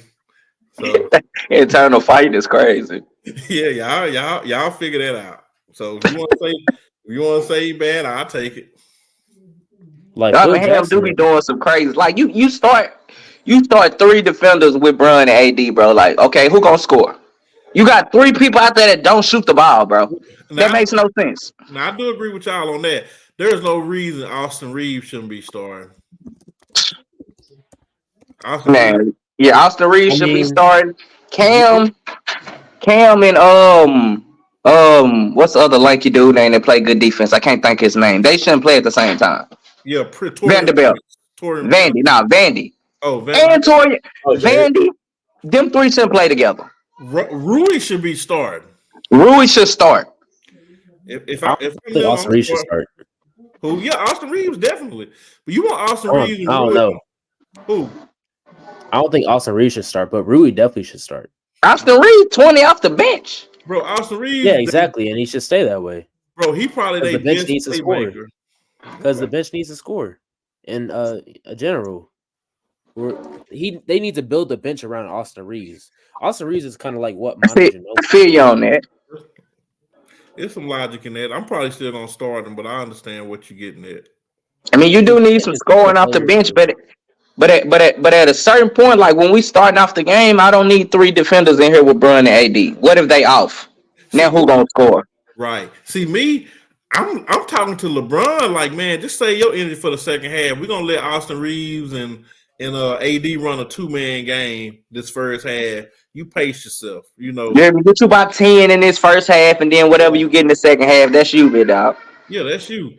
We need you in the second because what I see now, Bron is usually gassed in the second half. Yeah, he been having to do everything for sure. He's usually gassed. He be like, "Damn, we down 12. I bet. Let me get some points up." Now I will say this though. Listen, AD's defense. AD, he done played this year, man. He hadn't been missing games, and he's had a way more consistent year this year than he did last year. Yeah, so he been inconsistent this year, but he been more consistent than last year. I say he's been more consistent this year than last year. That's a fact. AD, man, it was just as soon as you just couldn't trust him no further. You can see him. It's because they put that new rule out. They put that new rule out. Hey, whatever it is, I'm just happy. Whatever it is, yes, put another one out. Yeah, put another one, man. He's gonna miss the last 17 games of the season. What? Hey, that's what they don't need.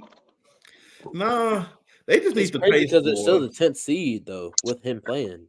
I mean, that's just right now. By the end of the season, they'll at least be the 8th seed. They're gonna they probably be a play-in team regardless.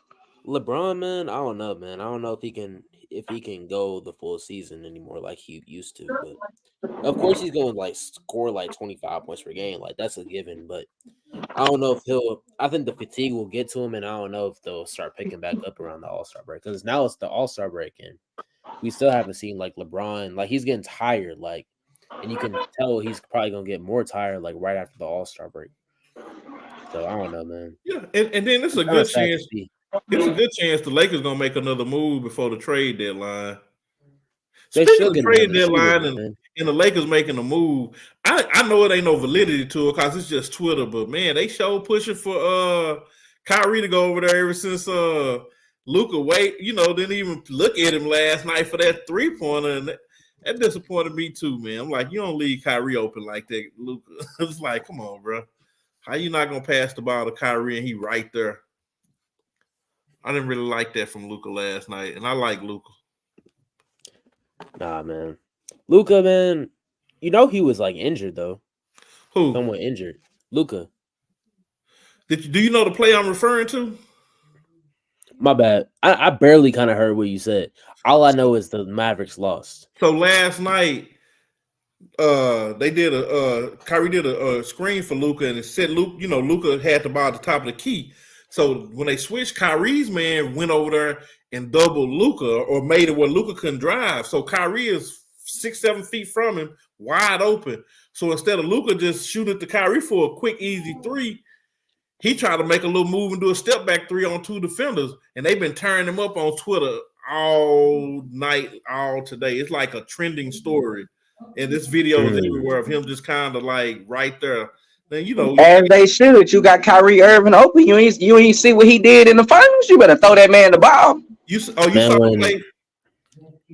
No, I didn't see the play, but how you described it, I can see it. Yeah, I can see it in my mind. Yeah, go on Twitter and look at it. I mean, it's obvious. Like it was on Twitter all last night, all this morning. It's even more crazy because Kyrie had like a short stint where he like scored like 6 points in a row, and I was like, dang, like that was a big old swing. Like Kyrie Irving just scored like just 6 straight points in like maybe even 30 seconds, maybe. Mm-hmm.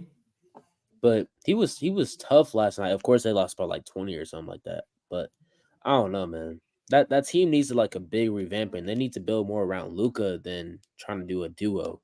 Or actually, they need to build more around Luka and Kyrie than trying to do just them. You know what I'm saying? Like, I don't know. I don't know if that makes sense to me or makes sense to you. I'm kind of tripping today.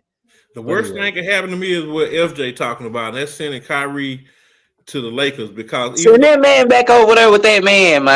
They still. I mean, they're gonna be hard to beat regardless. But with Kyrie, that'll make them real hard to beat.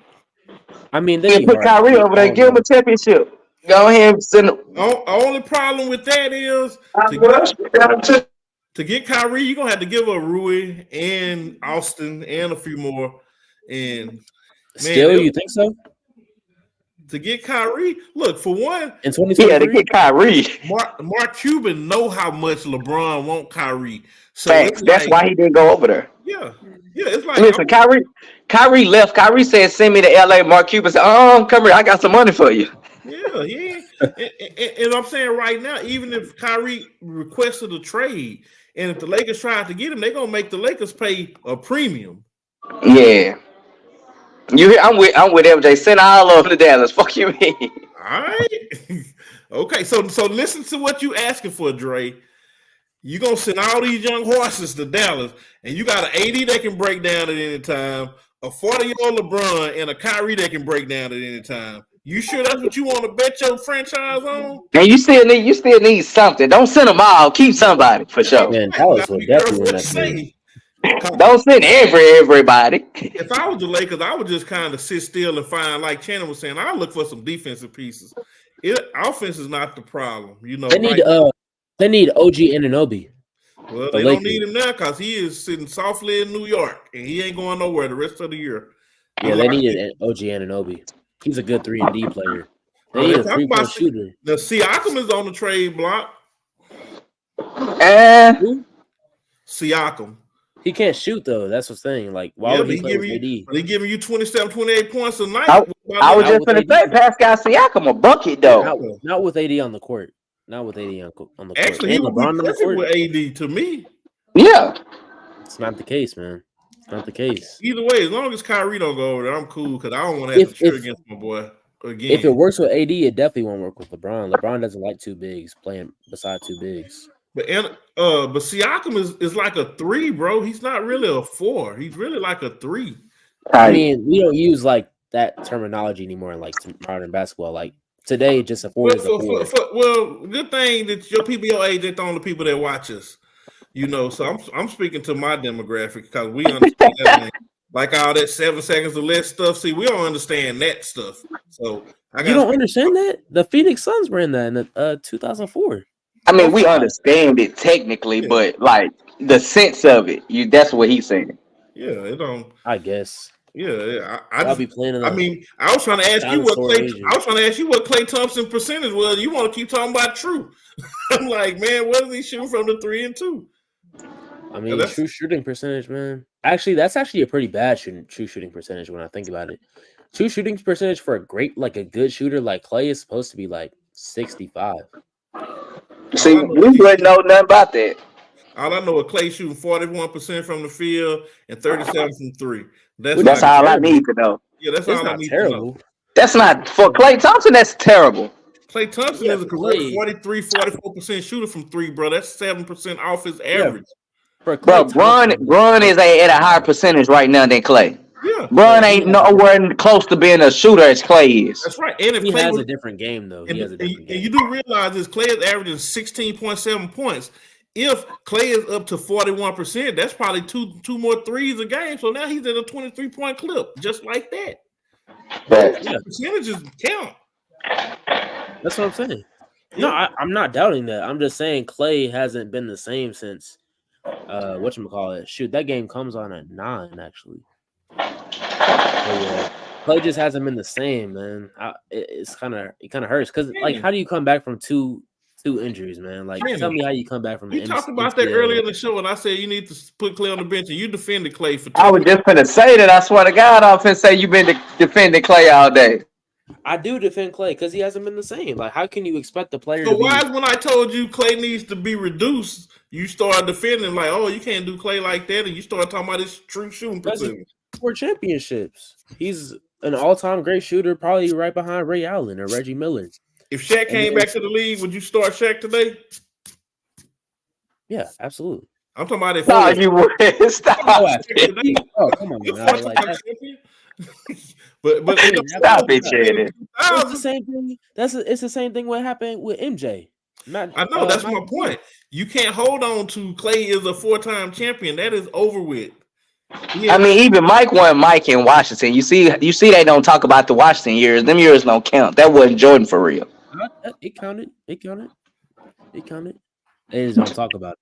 Yeah, they don't really count. Bro, look, if y'all need a man that had retired for 3 years coming back in his late 30s, if y'all want to use that as a dean, y'all got every right to. So you can use the years. I was just going to say this, Shannon. Go ahead. You can use the years that he came back the first time, but not the years that he came back the second. All right. Well, when he retired the first time, he was still in his prime of age, and he only retired a year and a half. Cool. Do you? All I know is my goal. How would LeBron James have looked if he'd have retired a year ago? 2 years, Probably the same. At 39 years old. So 3 years off of playing no competitive basketball, chilling in your regular life. And now you get the urge to just go back out there. You think who said Bron would have been chilling though? Bron would have stayed in shape. But that's even kind of more my point. I mean, if y'all want to use it, you have every right to. I'm just kind of. I mean, okay. Then how about like we don't use these years against Bron because people love killing Bron, acting like he ain't old. They want Bron to be the Bron from year 12. Okay. Then nobody expect Mike to be Mike. So what did I tell you? I said I respect the fact that Bron is able to keep this up over 21 years. I told you that's the thing I respect the most about. Yeah, that's a fact. That's a fact. You definitely said that. Yeah, so I'm not knocking it. I think it's super impressive what he doing, you know, because but all I'm saying is he made a decision that I want to play 20 plus years and I'm gonna dedicate my body so I can do that. It ain't everybody. Right? Yeah. Bron said he trying to get everything out his body that he can. Mike was like, I'm gonna smoke a couple cigars and I'm going to party tonight. Yeah. So would y'all have counted those years if he didn't win those 3 championships? What you mean? The first retirement after the first 100%. Because man, when Mike left, he came back. He was still in his prime, bro. He just left winning 3 titles in a row. There was no slowing down. Like that wasn't a slowdown. When he retired the second time, I thought he was finished just because of his age. You know, at that time, like Dre was saying earlier, players weren't playing. It was very few. You had your Kareems and a few more, but most players weren't playing 20 years. Most players hit about 13 to 15 years. And start thinking about retirement. Right. And there's something to be said about a person that just says, you know what, I've been playing this game the last 25 years of my life. I've accomplished everything I've ever wanted to accomplish. Everybody says I'm the greatest already. What? I'm a multimillionaire. I'm wanting to get in the team ownership. I mean, what if you do have that mind frame? You know, some people do have that mind frame. You know, some people want to keep going. Ain't nothing wrong with that. I respect it. I'm going to miss when LeBron James go because, I mean, you're a great player, man. You never want to see greatness retire. But we can't act like this has just been par for the course. I mean, most people just didn't play that long. LeBron broke the mold and said, well, I want to play that long. Much respect to him.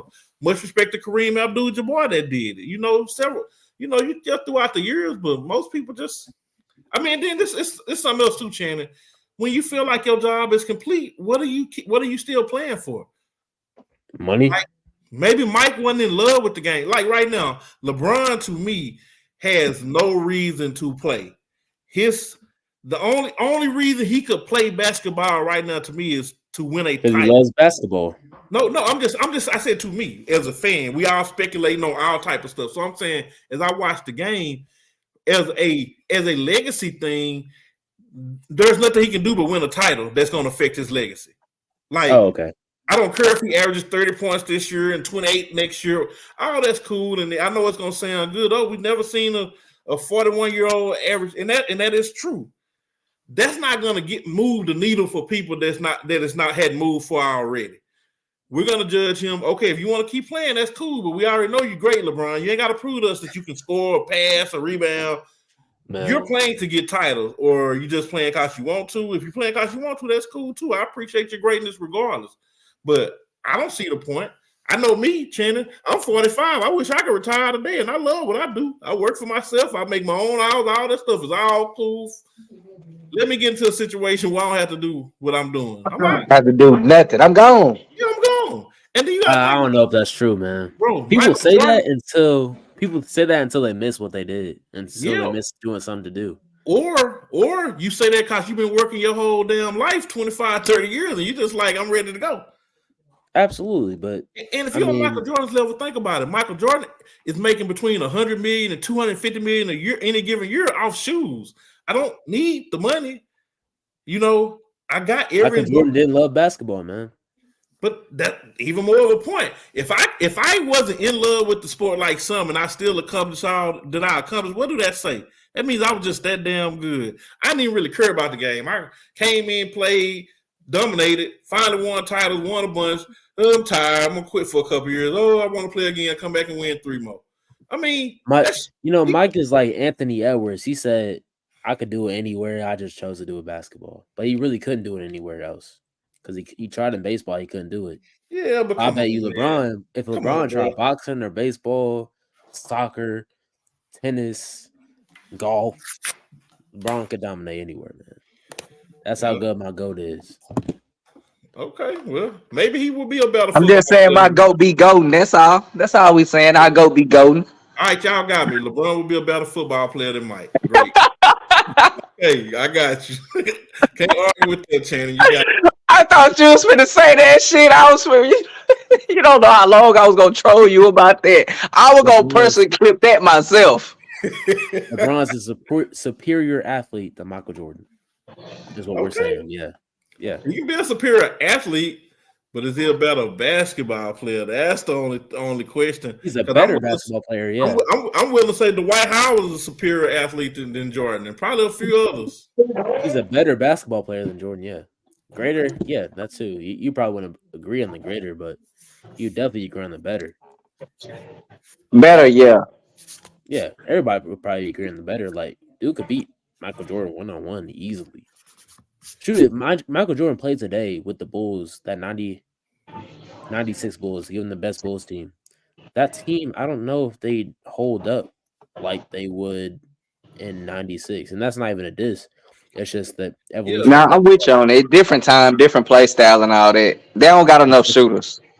That's what I'm saying. Like, they don't have shooters. Like, what if you put these teams back then? I mean, it's just style of play. Bro, this is what you got to understand. Players train for what's in front of them. Right? You just told me 15 minutes ago that the game is so different from 2019 than it is in 2023. And that if you played in 2019, you couldn't possibly play with these players today. You just talking about 4 years. No, I'm talking about that team in that era couldn't play like they could in 2023. But I understand what you're saying. Yeah, I mean, that's just all a matter of opinion. You know, I totally disagree with it because I'm looking at some of them Bulls teams and the way they play defense. I mean, yeah, you can bring into these all-time great teams. I just don't even know if they really even put up any points. I mean, I don't. I mean, you can even go get Denver from last year, man. I mean, a Pippen Jordan. Man, do you know understand what they would have did to Murray and all them boys, man? And then you're going to have the big boys just fouling jokers. They're going to use 15 fouls. They're going to make him have to shoot all them free throws. And he'll make every single one. Well, that's cool, but it's going to slow him and throw his game off. Not really. He hits free throws regardless. Who's going to stop Michael Jordan on that team? Nobody. But we're going to outscore Michael Jordan. This is something you told me. One of y'all said that Shaq is better all time than Joker, right? We all, everybody said that. Don't say one of y'all. Everybody said that. No, I said greater. I said greater than all time. Did you watch how Dennis Rodman played defense against Shaq? And my point is, if he can play that good against a big Shaq, you don't think he could guard Joker, who's not nearly as dominant? What year was this? Shaq was like in the finals. I mean, he went to the finals the year before, and then the next year he was in the West Finals. So I don't care what year it was. It was like it's probably year 4-5 in Channing. No, he came out. Talking about 1995. Shaq came out in 91. This is 96 and 97. Dude, that wasn't even Lakers Shaq. You talking about little Shaq, bro? You talking about young Shaq that could run up the court? You talking about the little Shaq is crazy. Little Shaq. You talking about the team with Shaq where he went to the finals? And then went to the West Finals. Which is a different era. Okay. That's what I'm saying. The point I'm trying to say is Shaq was a dominant player back then. He was putting the same kind of stats up back then. And Dennis Rodman was able to guard him. His name is 2001 Shaq. Shannon, you got to understand, you can say it's the 2001 Shaq, but Shaq had to wait his turn, just like how Jordan, when he came in the league, he couldn't beat the Celtics and the Lakers because these dynasties were already established. Shaq was 7'3", 350 pounds, or 400 pounds. What are you talking about? Shaq was 7'3", 405 pounds. In 96? No, in 2001. That's what I'm saying. That's a better, like, that. The whole Shaq game was just. Was it that Shaq was just so much better, or was it just his turn and now he's the big dog of the league? He was so much better. Like he was, bro. It was so all the players that beat him when he was leaving. All the players that beat him when he was in his 5th and 6th season, they were older veterans. Once they left, it was his league. Of course, absolutely. I know, so what I'm saying is, it wasn't that a better player in 2001. It wasn't, but Shannon, what I'm trying to say, it had nothing to do with him being better or worse. It's just at the time the competition was better than him. He was still a great player. So now you remove all the greater, better teams, and now it's Shaq. Now I'm the big dog in the league. It's as simple as that. If you take the 2001 Shaq in 1996, I think they win that championship against Hakeem Olajuwon and the Rockets. Or 95, my bad. What's that? That's a different Shaquille. He's a better Shaquille O'Neal. That's all I'm saying. Well, I would hope he would improve, but don't act like he was a bad player because he was a perennial all-star. Absolutely not. He was not. I know he was a perennial all-star. He was in the MVP conversation. He had took his team to the finals and lost. And then the next year, he went back to the West Finals. He just ran into Michael Jordan that time. Absolutely. I'm just saying in 2001, they're not seeing Jordan will come back to the Bulls. Shaq is going to the finals probably 3 years in a row in the East. He probably, if Mike don't come back and beat them, he probably stay in Orlando. I'm not saying he wasn't a great player. I'm saying he's a better player in 2001. That's all. Yeah, for sure. The point I'm trying to get at is Dennis Rodman ability to guard a big player is still going to be present, even if he had to go. He guarded a younger Shaq, but could he guard a 2001 Shaq at 7'3", 405 pounds? I don't see where you just making this big difference of Shaq in 01 and Shaq in 97. It's a 5-year difference. That's experience. You get bigger, you get stronger, you get not necessarily faster, but you get more dominant. Shaq in 2001. Shaq was in better shape earlier in his career. Yeah, he's in better shape, but I'm just saying no one can stop Shaq in 2001. No one could really stop Shaq in 1995. See, what I'm trying to tell you, Channing, Shaq ain't even really the point. What I'm getting at is a player like Dennis Rodman, who you can drop in this league. He would give a player, he could guard a player like how Draymond is right now. He can't stop Joker, but the intensity in which he play defense, even you that's why when you see them play, you see Draymond on Joker a lot, because you got to put a player like that know how to play tactical defense. Not just agility, but head games, knowing how to get under a player's skin and throw a player off their game. That's why Dennis Rodman was able to stop Shaq. It wasn't because Shaq hadn't been unstoppable yet. Dennis Rodman was just a veteran that knew how to play defense, so he knew what to do to slow Shaq down. He did not stop Shaq. You're missing my point. The game has evolved from 1995 to 2001. That's 6 years of difference. Dennis Rodman in 1995 isn't stopping Shaq like he did in 1995 as he will. My bad. He's not stopping 2001 Shaq as he would 1995 Shaq, because that's just a lot of evolution. But also Shaq has just improved. Is way better than way better. What you don't understand is he didn't stop him then. He just played him tough. That's all. I'm not talking about. But like you're getting into like the concrete words. I'm not talking about stop. Of course, Shaq is going to score 27 points per game. I'm just saying no one can guard Shaq in 2001. Not any player in history. Give me Draymond Green. He's not stopping Shaq. Dennis Rodman's not stopping Shaq.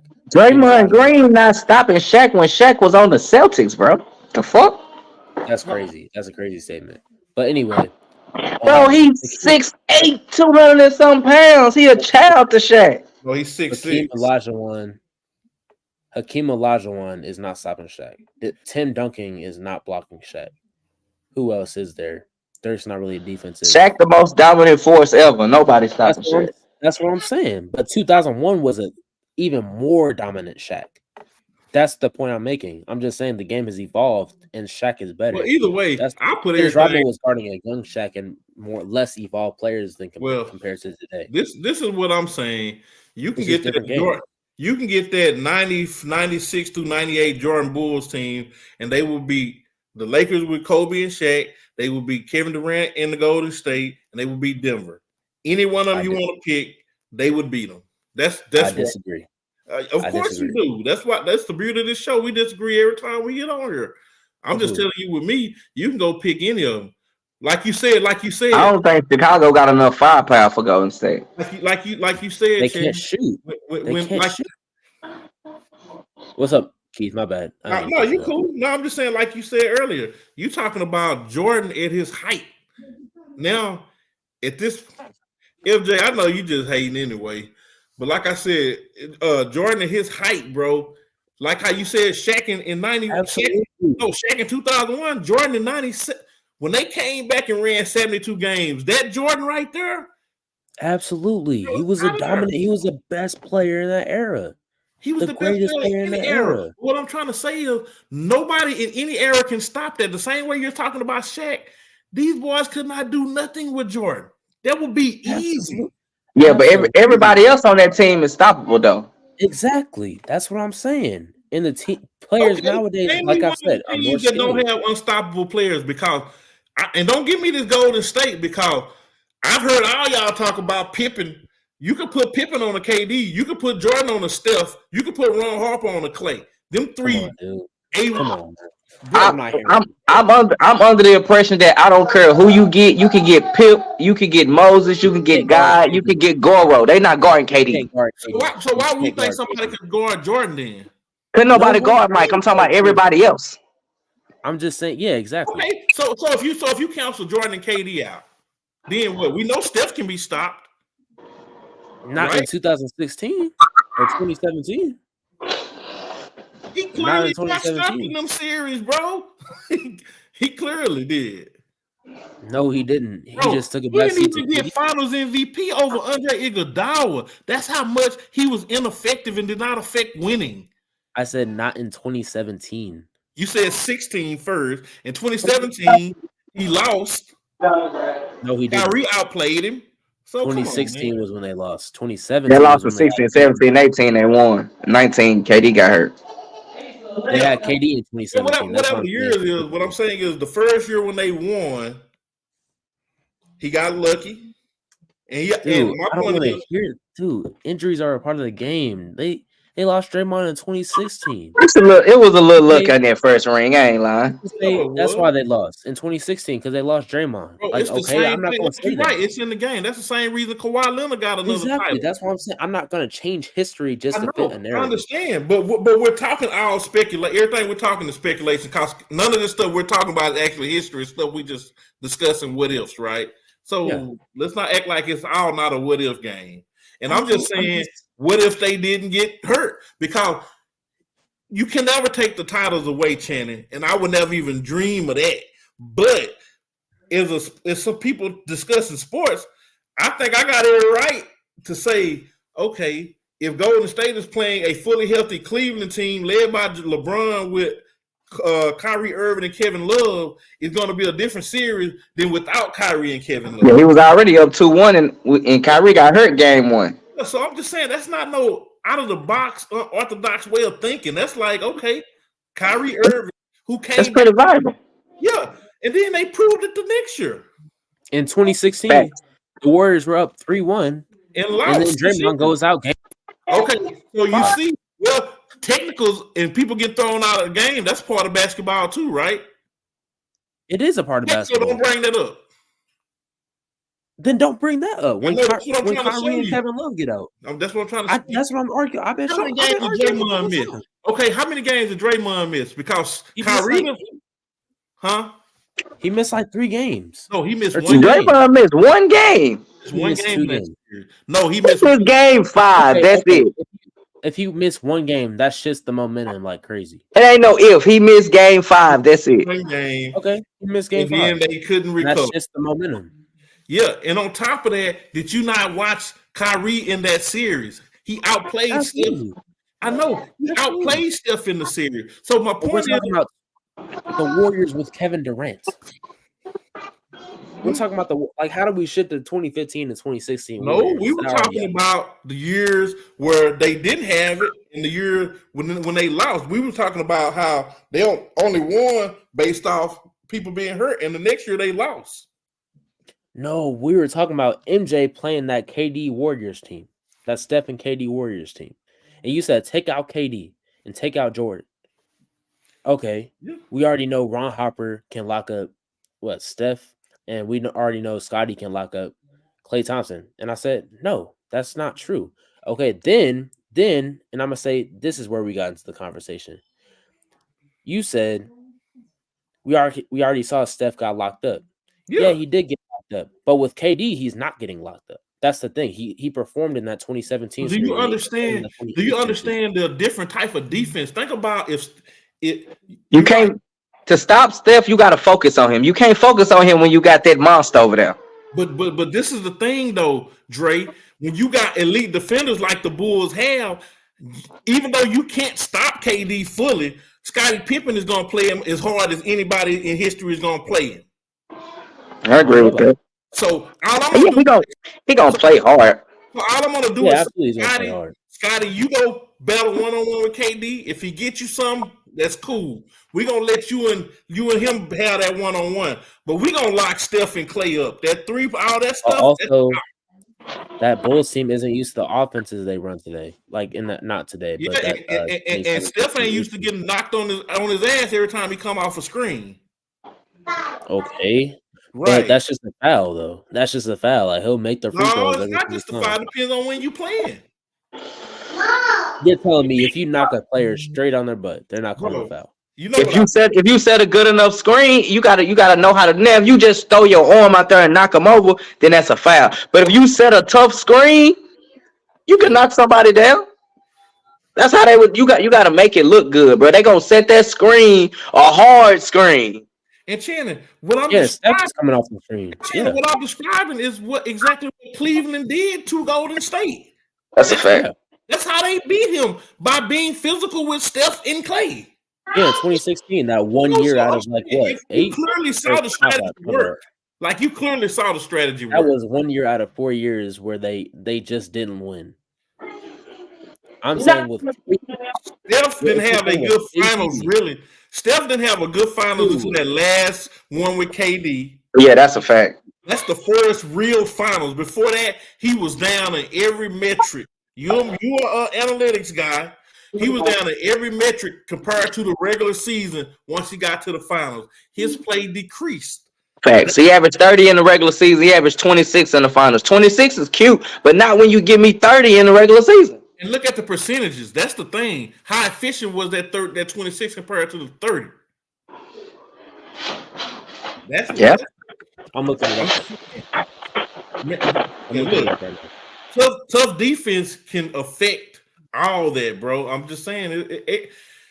You're right. See, you're just so used to seeing this Cinderella ass basketball they play now. Well, don't you know? It's just free flow.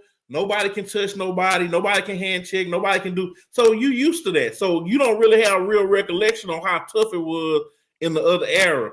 And I respect that. And if they play these rules of today, you probably got a point, because that's going to frustrate the Bulls. If you pluck them from 96 and put them today, they're going to be frustrated because they're going to be like, damn, we can't touch nobody. But those are the only years where they didn't call fouls. Huh? Right? If we're talking about not calling fouls at all, if they're not calling fouls on rough plays, right? Not calling fouls, Shannon. I'm just saying allowing physical play. That's all I'm saying. Yeah, you can knock him off, but he's still gonna make the free throws. Is what I'm saying. Look. In game two, Steph Curry had 14. Game 1. You ever ran into a hard screen? Have I? Yeah. But we're talking about Steph on offense. Now listen, I'm going somewhere with this. Have you ever ran into a hard screen? Absolutely. And got knocked down? No, absolutely not. You don't understand that then. That you ain't ran into no hard screen. If you ain't never ran into a screen and been buzzed or dazed, you ain't never ran into no hard screen. You don't understand how big I am though. I'm not gonna get knocked down by a screen though. That's kind of crazy. You got a point. I am small. I'm small. You got a point. Yeah. No disrespect. I'm just like a big. No. I'm just being honest. I'm way smaller than you, brother. That's a fact.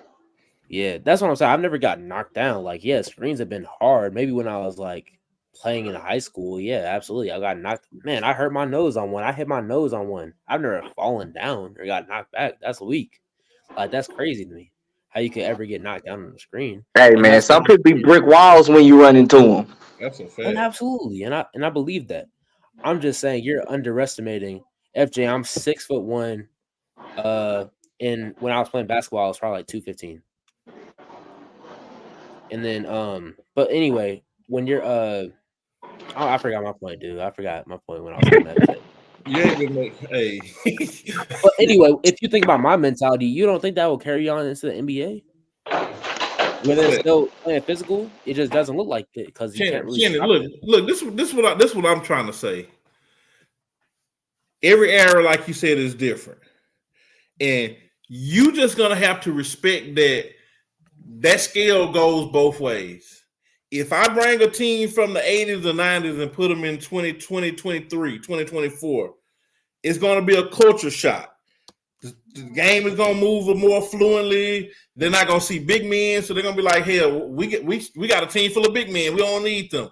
They got a bunch of shooters. We don't shoot threes. We shoot twos." It's gonna be a culture shot. I get it. If you slide the scale the other way, those players from today will feel a similar culture shot. Whoa, hold on, that was a foul. Nah, brother, we don't call these fouls here. But we have the benefit. We have the benefit of 2020 to see that the game has evolved since 1990. So if the thing evolves, obviously it has probably gotten better. Like people are more skilled. Offensive systems have gotten better now than they were in the 90s. You're missing right? what I'm saying. I understand. If you slide the scale, it'll be. It's going to be different for them to play. Shannon, if you never played a game, and I'll stand on this, if you never played a game to where you got the ball and your opponent has reached out and he has his hand on you. Yes, I have. So if you don't think that would affect the play of game to people because now you got to think all this stuff was coached, right? I ain't talking about just playground stuff. They had defensive strategies there, but it was based on the type of offenses that they were going against. Right? Look, man, if you hand check me, I'm dribbling behind my back, I'm calling the screen, and you're getting knocked down, is what I'm saying. Okay, what's the greatest defense ever in football? Steel curtain, right? No. Definitely. Oh my God. No. Definitely the steel curtain. Nah, definitely not the steel curtain. The best defense ever? Listen to this is where I'm going with it. They're considered the best, even if you don't understand that, they are. So my point is, even that defense was built to stop a certain kind of offense. You didn't have the West Coast offense. You didn't have receivers everywhere flying and quarterbacks throwing 30, 40 passes a game. They were built to get pressure, block holes, because running backs were featured back then. So it was built a certain way. So when they give them their respect as the steel curtain, it's because nobody could run through them. Nobody could do anything against them. Now, if you want to put the steel curtain against Joe Montana and Jerry Rice and all them, 10, 12 years later, yeah, offenses have evolved. So they're going to play different. So what happens then? Defenses evolve to counter the offense. And that's the whole point of the game. The league's going to let you score easier because fans want to see scoring. And when scoring gets out of control, the defenses get smarter and they slow the scoring down. Then they have to change. But think about what you just said, though. Mm-hmm. The Michael Jordan Bulls evolved to play defense against a certain offense that was in the 90s. That's what the point you're going is what I was trying to tell you. Exactly. That's why I said the scale. If you slide it back, then now but it doesn't work that way. If you evolve, that 96 Bulls can't change their defense just in one game. Work that way. That's just saying the Bulls will come into 2023, 24, and they would say, okay, the way we played these first 10 games not working, we need to adjust our defense and play a different style of defense. We need to make some trades to get you're going to adjust too. Everything is going to be an adjustment period. It's not like the Bulls are going to say, okay, the game has changed, but we're going to just be stubborn and don't change nothing. We're just going to just take it on the chin. No, everybody's going to change and adjust. Okay. I mean, if we're talking about like a whole season, I guess. But in my opinion, I thought we were just talking about 7 games in like the finals, for example. Who would win? But that's what I'm trying to tell you. If you drop Golden State in just a 7-game series and you take them back to 96, they're going to get blew out because they ain't going to have time. That's not true. Bro, the game has evolved. The offense Cleveland showed us. I don't think they'll get blown out. I think in 96 the Bulls win. I think today Golden State win. I'm with Biz. It's the rules, bro. Like he said, if you take some kids that's in this day and age that's not used to being touched, not used to being people up in physical, like when we play, we say, I want you to wear his jersey. Like, I want you to get up in him. You can't play like that now. And if you take these kids that's used to that and put them in, they probably won't be able to hold it. Just like Jordan them, it's going to be hard for them not to touch people when they used to touch people. So, yeah, the rule is going to benefit whoever played in that era. Exactly. That's all I'm saying. It's out. You can't just say, oh, it works one way, but not in reverse. You cannot do that. You cannot. I think Channing was saying you could take them back, and because you know what I'm saying, we have seen all them. They can't come up because they haven't seen this. I feel like that's what he's saying. But if we go a hypothetical, dropping people. It don't matter about that. You feel me? If we're in a time machine, when we going forward or we going back. Exactly. Period. That's all I'm saying. You could try to say it like that. Oh well, they still got the ability of knowing what they did in the past. I'm saying a fair playing ground. That if you just saying, okay, I'm gonna blank everybody's mind. Don't nobody know how nobody played.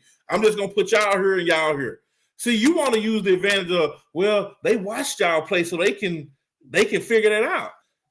Yeah, but if you're in a time machine, hell, I mean, I'm gonna go forward to see how y'all playing first before I bring my team. I don't know what y'all doing. Right for the game, they got a time machine. Let me see about that. I mean, we're just making more amendments, though. Like I'm just saying, the Warriors, of course, just know how the Bulls played back then. They know how the defense has evolved, and they just know what defense has evolved to today. But see me, Shannon, I don't necessarily believe the defenses today has evolved. So I'm looking at it. You're right. Okay, fine. We make no amendments. Jordan would eat this league alive. Like, that's just what I think. Jordan would, yeah. I know. So what I'm saying is, it wouldn't be a 30 a night. It'll be a 40 a night. I don't know about that. I know. I ain't say what you know. I said me. If you put Jordan in today's league where you can't hand check him, you can't touch him. He probably averaged 40 for real. He averaged 37 when you could clothesline him out the air. He probably averaged 40 plus. What is everybody else? Dre, he don't understand the intensity in which Kobe and Jordan played. Forget who you think the GOAT is. Forget that. Throw that out. I'm just talking about the intensity in which they played getting to the rim. Bro, Kobe missed the most shots than any person in NBA history. Mentality doesn't always get you buckets. Bro, what did those missed shots do for him? Mentality get you buckets. That's exactly what mentality get you buckets. I'm willing to say, hold on. I'm willing to say LeBron would have missed a few more shots. He might have more titles because you depend on your ancillary pieces too much sometimes.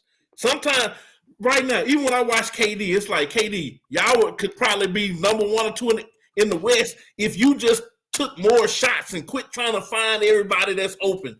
You are the one they pay $50 million a year. We tune in to watch you. Kevin Durant did not even play last night. I didn't even watch the game. I was just back and forth because without the big man there, I don't even want to watch it. That's a fact. You know what I'm saying? I'm paying to see Kevin Durant dominate. I'm paying to see Kobe Bryant dominate. I'm paying to see Jordan dominate and LeBron. And although LeBron has dominated, if LeBron and KD had the mentality, now we probably really having a real GOAT debate. Like, to me, LeBron ever said, right? I'm saying if LeBron ever said, okay, forget y'all, I'm just about winning for real. And if I got to score 40 a night to do it, that's what I'm going to do. I think he would be further ahead. I think 2012, 2013, man. Last possession, right? Or not last possession, but the last Heat possession. LeBron comes up the court. He says, forget all that. I'm taking the shot. He takes the shot. He misses. And instead, Ray Allen is wide open in the corner. And Ray Allen makes the three. The Heat go on to win the championship. So LeBron, if he would have made the right play, pulled it out to Ray Allen. Of course, you could say, yeah, the defense probably collapsed because of the rebound LeBron missed, right? You say LeBron hits Ray Allen for an open shot. If he instead just shoots it and not passes to Ray Allen, they still would have won the game. You making your statement with the ability of knowing what actually happened. What I'm saying is, in that same scenario, I would rather have lost the game because I don't know who's going to make the shot. I don't know if Ray Allen's going to be open. I don't know. I want to go, if my ship going to go down, I want to go down with LeBron if possible, unless you just can't take it. And even the situation with Ray, that wasn't a, hey, I'm trying to go on my bag and I just hit Ray. That was off a missed shot, missed rebound, and we threw it out to Ray real quick, and he was just having to be open. Yeah. So that's not even that kind of scenario. I'm just saying, when I'm cheering for players like LeBron, when I'm cheering for players like Jordan, if I'm cheering for players like Kobe, I want to see them take the shot if they can. I mean, that's a fan's perspective, absolutely. But in real basketball, you're always trying to make the right play. is what I'm saying. And making the right play ultimately gets you farther than just taking it yourself. Look at Kobe when he was scoring 81 points. Yeah, they won, but what did they do that season? Until they got Pau Gasol and started playing better team basketball and started dishing it out. Maybe Kobe didn't have nobody he felt like he could play with. Absolutely, and they lost when Kobe was shooting, and they lost. But they didn't lose because Kobe was shooting. They lost because he really had nobody to play with. Was sorry. That's why they lost. Yeah, that's why they were lost. You see, when he got Gasol, he no longer felt like he had to carry the weight on his shoulder. Absolutely, and Kobe didn't have that type of mentality anymore because he knew he had that team. And when he started playing with this team, they started winning. They won 2 back-to-back championships. Kobe still was putting up 30 a night. What are you talking about? Kobe had the same mentality. Kobe was born with that mentality. He had that mentality when he was 3.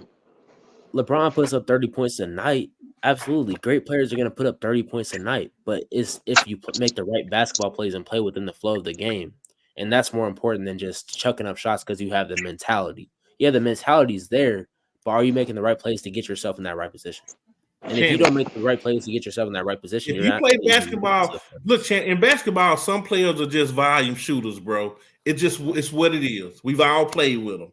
Some players are just volume. Well, maybe y'all, I don't know. I just know in my day, mostly just volume. I done played with a couple Kobe Bryants on my team. Yeah, that's what I'm saying. Some players are just volume shooters. They're going to shoot the ball. Shady Bell, Shady Hayes. I don't know if you ever played with Shady. Yeah. Dre, I'm telling you. No, I haven't. Shady gonna shoot the ball. If you play on this team, you better know Shady putting it up. You know, now he can score. Now, if you got a player like myself, when I used to play back in the day, I had a passer's mentality. You know what I'm saying? So if you hot, I'm the type of player, I'm gonna feed you the ball. But some players gotta have it. They don't know how to play within a system, or they don't know how to. That's not what they do. Actually, here's a better example. From the time Michael Jordan was drafted until the time, what was that? Coach, what's his name? Was it Tim Donahue? Or am I tripping? What was the Bulls coach? I don't know who you're looking for. Who was the coach? Damn, what's his name? Not before Phil, Doug Collins. Yeah, Doug Collins, because he came back and coached him in Washington too.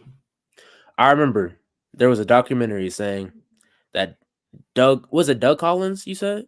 Yeah, Doug Collins is his coach. Okay, so Doug Collins says, Jordan, you have to stop just chucking up shots because you don't trust your teammates. Trust your teammates. And right when Jordan started trusting his teammates, they started winning more. They started going to the. That's so bland of you to say that. You do realize these years when you talking about chunking, Scotty wasn't there, and you do realize when Scotty got there, Scotty's rookie year he only averaged like 7, 8 points. And his second year only averaged like 10 or 11 points, right? And he wasn't the Scotty that you know. Jordan was playing just like Kobe was having to play on his own. Absolutely, exactly. But once Jordan started trusting his teammates more. They started winning more games. Or once he started getting players he could trust.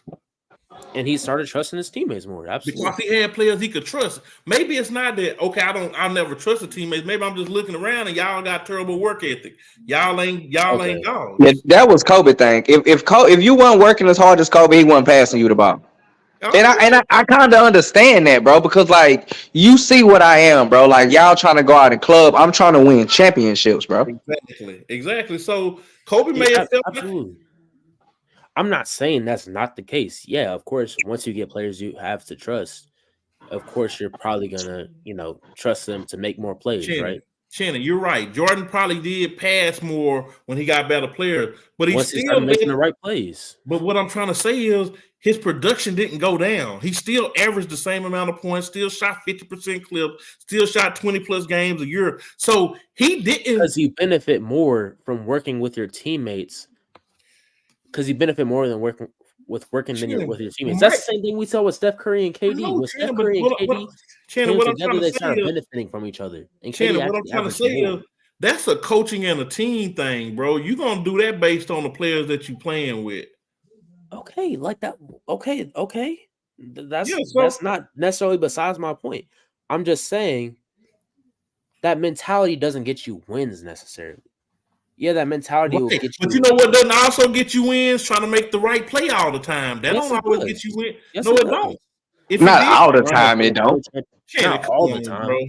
But you're going to win. It don't nothing. I know get it you definitely wins. doesn't get you wins.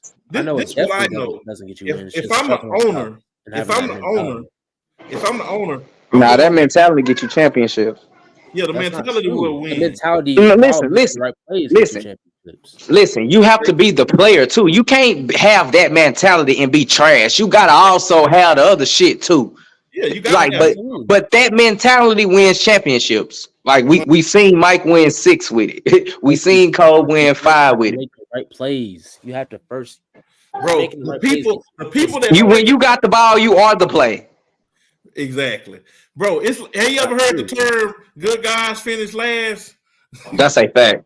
It's the truth. It's the truth. I'm Trust just saying when you make the right play, it gets you farther than that mentality. Because the That's mentality gets you 40 games, maybe 50 games. Not even 50 games, 40 games.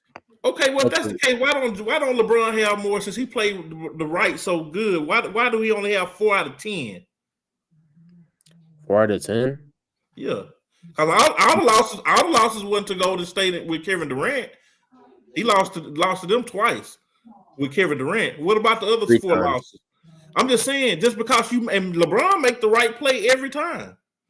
You gotta have a dog. Oh, But you need them together. You need them together. A mentality. Exactly. Man, I watch LeBron make the right play game 1 when the last time when Golden State swept him, when he threw it to George Hill, when he had Steph 1-on-1, he made the right play throwing it to George Hill that was wide open. I would have much rather him drive on fucking Steph. Every time. And I can live with LeBron missing that shot. And they would have lost the game regardless. But they lost anyways. They lost anyways. They lost regardless. Like I would have rather had my best player, all time great, taking that last. Yeah, if Bron would have went down there and missed that layup, I would have been 100% fine with that. Okay, and they would have won game 1. What would they have done in game 2? They were gonna lose anyways. It don't matter. Exactly. That's what I'm saying. You have to have. I know. All we saying is making the right play don't always win games. That's what I'm saying. I watched Bron make the right play, and I would have much rather him say, "You know what, Kobe? I'm gonna be Kobe and Mike on this one." I would much rather in that aspect. Yeah, I would have wins you more games to play together than just to have a dude with mentality. We see dudes with mentality all the time that don't. No, you don't. No, you don't. Nah, you don't see that. You don't see that joint Kobe mentality every day. I may see it in 1 or 2 players in the league now, maybe. But Jordan and Kobe had to have the teammates to make the right plays. Then they won. They have to be the player too. Every team, absolutely, bro. The mentality takes you over the top, but playing the right way takes you to that spot.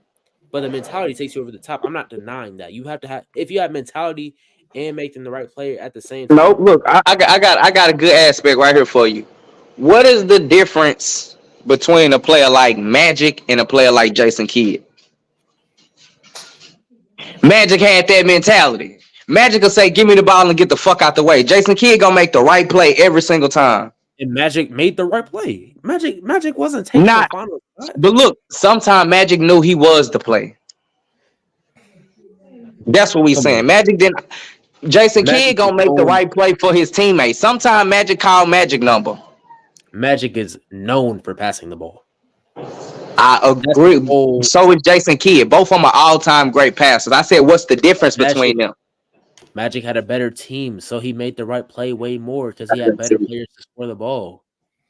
Now, Magic called his own number sometime. When it was Jason Kidd time to step up and do his own thing, he couldn't step up and do his own thing. When it was Magic turn, Magic stepped up and did his own thing because Magic had that mentality. Magic did his own thing. When Magic did his own thing, that caused him to miss in the finals, right, and then to lose the game against the Celtics. You've been watching. He won his rookie year because of that mentality. Yeah, you've been watching Winning Time. No, he won his rookie year because he had a great team with Kareem Abdul-Jabbar. They took him all the way to Game 7, where Magic could actually drop 40-45 points. And I agree with that. In that Game 7, if Magic would have came out like Jason Kidd trying to let everybody else win it, what would have happened? And remember, we don't know. Magic came out and called his own number. And remember, they didn't have Cap. Yeah, Cap was hurt. That's why Magic came out there and said, "I'm Magic Johnson. Y'all watch out." Mentality. Bro, I'm gonna show you something. I'm not disagreeing. I'm gonna show you mentality about LeBron. This is LeBron actually making the right decision, but it's the wrong decision, but it's still the right decision. And follow me. They called a play when he was at Cleveland. He said, hell no, we ain't running that. Give Kyrie the ball. You know why he wanted Kyrie to have the ball? Because he know Kyrie a dog. So he said, because I am not that dog, even I'm going to still be smart enough and be the savant and say. And they won the championship, right? I know, but he said in his mind, get a ball to the dog, because that's who needs the ball at the end. Not me who going to make the right play. I need the person that's going to make the play. Or actually, Kyrie's just a better shooter, and he could. Kyrie was never going to look for a pass. They Fact. gave Kyrie the ball knowing He was never going. Bron could have been wide open. Kyrie's not throwing him the ball. Now, if Bron had that ball and Klay Thompson was on him, Bron is looking to pass. He's trying to see who's open. He's trying to draw. Yeah. And Kyrie's a better shooter, and it was 89-92, Bro, and Kyrie was the one didn't that saw matter. the game. Yeah, But it was only a 1 point difference, right? You don't have to be a better shooter. You just have to have the heart to want to shoot the shot. okay. LeBron, And they ended up winning I know, because they put it in the hands because of LeBron somebody hit the right play. Because no, LeBron actually wasn't involved in the play. Yeah, he didn't even make the play. They inbounded to Kyrie. Yeah, you trying to get that to him? He just recommended. Now this is LeBron James, who you say is the greatest player of all He time. made the right play. He is. Okay, but in the finals, game 7, he did not even want the last shot. Show me where that is. I mean, come on, Dre, for real, bro. I know you think he's Jordan. I When get Jordan passed it, when Think Jordan about passed that, it to Dre. Steve Kerr, when Jordan Think about passed it it, to Dre. Steve Kerr, when Jordan passed it to He Jackson. did not even want the ball in his hand. I mean, we agree. I mean, I feel like Bron is a dog, but his mentality, he don't got Kobe and Mike mentality. I agree with that. They mentality is just different. Same thing. I still think he the GOAT though. Yeah, no, I got you. I know that. I ain't even trying to dispute that, but I'm just saying, could you imagine them saying, I don't want the ball, give it Nah. to Pippen or give Nah. it to Saul? No, and they would lose. I mean, but when you the guy on the team, you lose, you win or lose with me though. That's how it go. So if he got that But they would mentality, have less championships, and they'd be so remembered if you as said less. if you saying he would lose, then how did he end up with 6 titles with that mentality? It wasn't a losing mentality, brother. It was a winning mentality. Put Jordan on that team with Kyrie, and they in that last possession, right? Boy, Mike would have punched Kyrie in the face if he took that shot over him. Kyrie would have got the ball unless Jordan is going and he's double teamed and he's forced to throw it to him. I'm talking about the initial thought that He would have fought Kyrie, bro. He would have swung on Kyrie if Kyrie would have took that shot over him. So you're Either way, saying, and Dre, to your point, the ball wasn't going to be in Kyrie's hand. It was Facts, gonna be Kyrie wasn't gonna touch the ball. They ain't even drawing up the play. They not even drawing the play up. Get about the mic. Give Mike the ball, and whatever you decide to do, I'm cool. That's the with. play. Now, what the difference between him and LeBron? LeBron would have been thinking cerebral. I'm gonna try to draw the double team, and I'm gonna kick it out to whoever's in the corner for the open 3. Mike is saying, I'm going through the defense to try to draw a foul. If I can't get the shot, I'm going to get a foul, which goes back to another mentality. LeBron don't like shooting free throws down the clutch because he's not a really good free throw shooter. Jordan, Kobe, them 88, 90% free throw shooters their whole career. So they're not scared of that last shot because they can take getting fouled. That's a phobia. If just imagine LeBron James, and I got faith in him. I think he could go up there and hit 2 shots like that. where would MJ be that year if he didn't trust his teammates and made the right play? What? Would MJ be In the playoffs, he would definitely be in the playoffs. Now I'm talking to FJ. FJ say Bron got more clutch shots. I'm saying in the playoffs. But Dre, I'm gonna tell you what people don't say about that this bogus statement FJ putting out. Jordan done won in situations where they had to have clutch shots a lot. LeBron games often came down to a couple possessions. The league better. Jordan was usually putting people out of their misery on early in the game. So yeah, you're right. LeBron had Because Mike was on the super team. That's why. Oh yeah, cause we know LeBron don't never put together teams. We know that. Yeah. Now look, but Mike was a super team, not playing super teams. Brown was a super team playing super teams. I guess.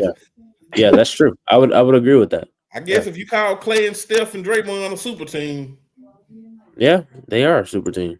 How? They're three all-star players together. Okay, so don't know what LeBron else didn't to have say. super teams. He did. That's what I'm just saying. The super teams play the super team. If you got Jordan, and Pippen, 2 all-star players, but you got Malone and Stockton, 2 all-star players, or Peyton and Sean Kemp, 2 all-star players, or Barkley, Kevin Johnson, 2 all-star players. Dennis Rodman makes the difference. Rodman went with them for all 6 of their championships. So explain I'm the just other saying 3. you're naming all 3 championships that they Explain the won other in 3. 96, 97, and 98.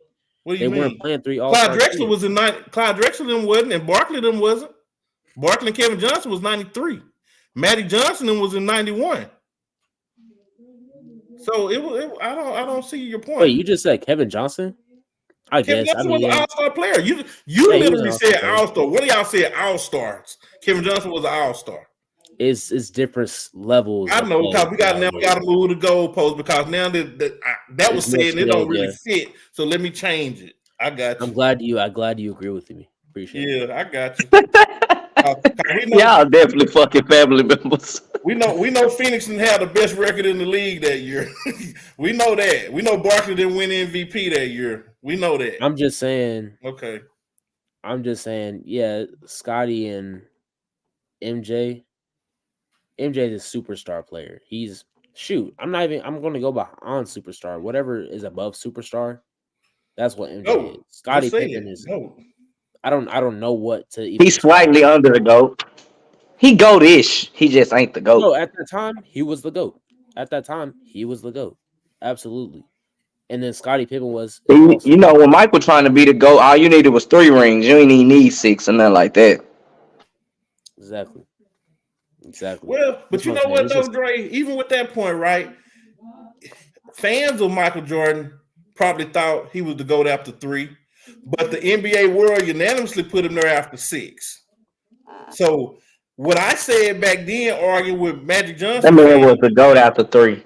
No, but I'm just saying, me back then arguing with people that Michael was the greatest. I was going off the eye test. 3 championships, all that, but you had players still back then was talking about Kareem Abdul-Jabbar, Wilt Chamberlain, and Magic Johnson was still better than him. So I'm just saying, me, and when I'm in y'all position as years younger than y'all, as I'm talking to older people to me, they still trying to tell me, well, look at what Kareem did. Kareem won all these titles in college and high school, so they still nobody really gave it to Mike.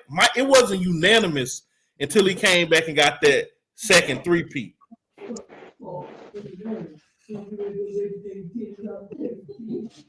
That's like y'all look right there at the same time. MJ, what do that mean? I'm trying to see what do that even mean? Like, so what? So I'm talking about when you looked at their career, did that comment make a difference in how they won? No. And you know what else LeBron got? The most of anybody? He got the most turnovers of anybody. So we're gonna start putting that out there too. Kobe got the most missed shots, don't he? Who? Kobe. Oh, I'm a Mike fan, so if y'all, I'm not gonna really. No. Don't do that. Don't do that. You know you're a fucking Kobe fan too. Stop. What I'm saying is, I argue Mike as the GOAT. You know, if Kobe is always questionable. Hold on, I got you. I'm putting him in right now. All right, well, go ahead then. Yeah, I got it. I already got it. Man, I can't wait till FJ gets here because now it's gonna be 3-on-1. Man, he ain't talking about nothing. And I can't wait till FJ gets here. What he gonna do is make y'all look bad, worse. It's there for you, big dog. I mean, if it's 3-on-1, all it's saying LeBron's the GOAT. Bro, I expect it. See, yeah, because you're from 1978. This is something we was talking about earlier before you got on here. I think it's the whole point of Jordan fans. You know me, I do it for trolling purposes. We have fun on the show, but Jordan fans, we really smug and really sophisticated about our shit. Like, we already know. Y'all still chasing. Y'all still have something to prove. Y'all still trying to prove it. We are more confident in our positions than what y'all are. I guarantee that. Because, and I think that's even true for LeBron. If you look at Michael Jordan never says he's the best. He always give pride because he ain't got to do that. He knows enough people that's going to put him there. But LeBron, I gotta tell him. What about Mike saying him winning them 3 put him over guys like Magic? And what about that? What does that say to you? Show me the statement. He said it on the Last Dance. I told you. You still haven't sent it to me. I haven't seen it, but I know I've heard him say many times how you can't compare people in certain areas. I done heard him say that too. I done heard him say you can't do the arrows, but I'm gonna watch the Last Dance tonight, and I'm gonna find it where he said that. Send it to me. We done got FJ on here, and now it's over. What's up, Les? What's up, family? Happy New Year! Happy New Year, man! Happy New Year, man! I had to jump in here real quick because Keith in there talking crazy, man. That's what I'm saying. Like, tell me why I'm talking crazy, Fred. This is what I'm saying, Keith. You clearly said that Jordan and Kobe wasn't really in that position because they put teams away, right? Because they put teams away, right? He said that. Yeah, you said that. Don't act like you said. Okay, you said Jordan, right? Mm-hmm. Clearly, he was in that position if he took more shots, right? Okay, repeat this. Let's back it up so I can know your full context because you were typing. So I want to understand the context because I could have misread what you were saying.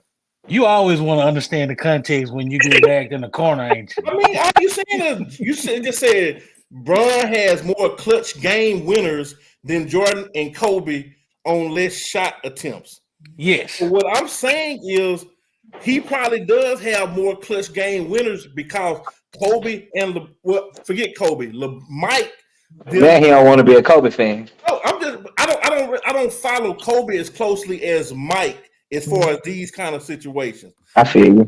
And if I'm gonna roll all my money to the middle of the table, I'm gonna roll it on Jordan before Kobe. So I'm pushing everything to the front. I'm saying that I'm willing to bet if we looking at finals, are we talking about this is in the playoffs. This is strictly playoffs. Right, in the playoffs. So what I'm saying is I guarantee you during their primes, I ain't talking about LeBron when he was at Cleveland the first time. You know, I mean, understood. First 6-7 years, you got to get your feet wet. From LeBron starting in Miami when he started winning, on up. Jordan when he started winning, on up. I'm willing to bet that LeBron trailed more than what Jordan did during the playoffs, and that Jordan didn't have the opportunity for as many clutch because during their winning streaks, they were up more. It wasn't like fourth quarter, it's a 2 or 3 point game every game where a lot of LeBron games came down to execution at the end of the game. That's all I'm saying. But that's what I'm telling you. Jordan, that's what I'm telling you. Jordan took more shots than LeBron took, is what I'm saying. What do you mean took more shots? He took more game-winning or game-time shots than LeBron has taken. That's what I'm trying to get you to understand. In the playoffs. He's taken more. LeBron has made more on less shot attempts. Hey man, FJ, just get out here, man. I appreciate you, man. That's all we need. So explain this to me. That's what I'm trying to understand the logic, right? If Jordan has a higher winning percentage in the playoffs, right? I know he don't have more wins because he just ain't played as many seasons. Yeah, but he has a higher winning percentage in the playoff games, right?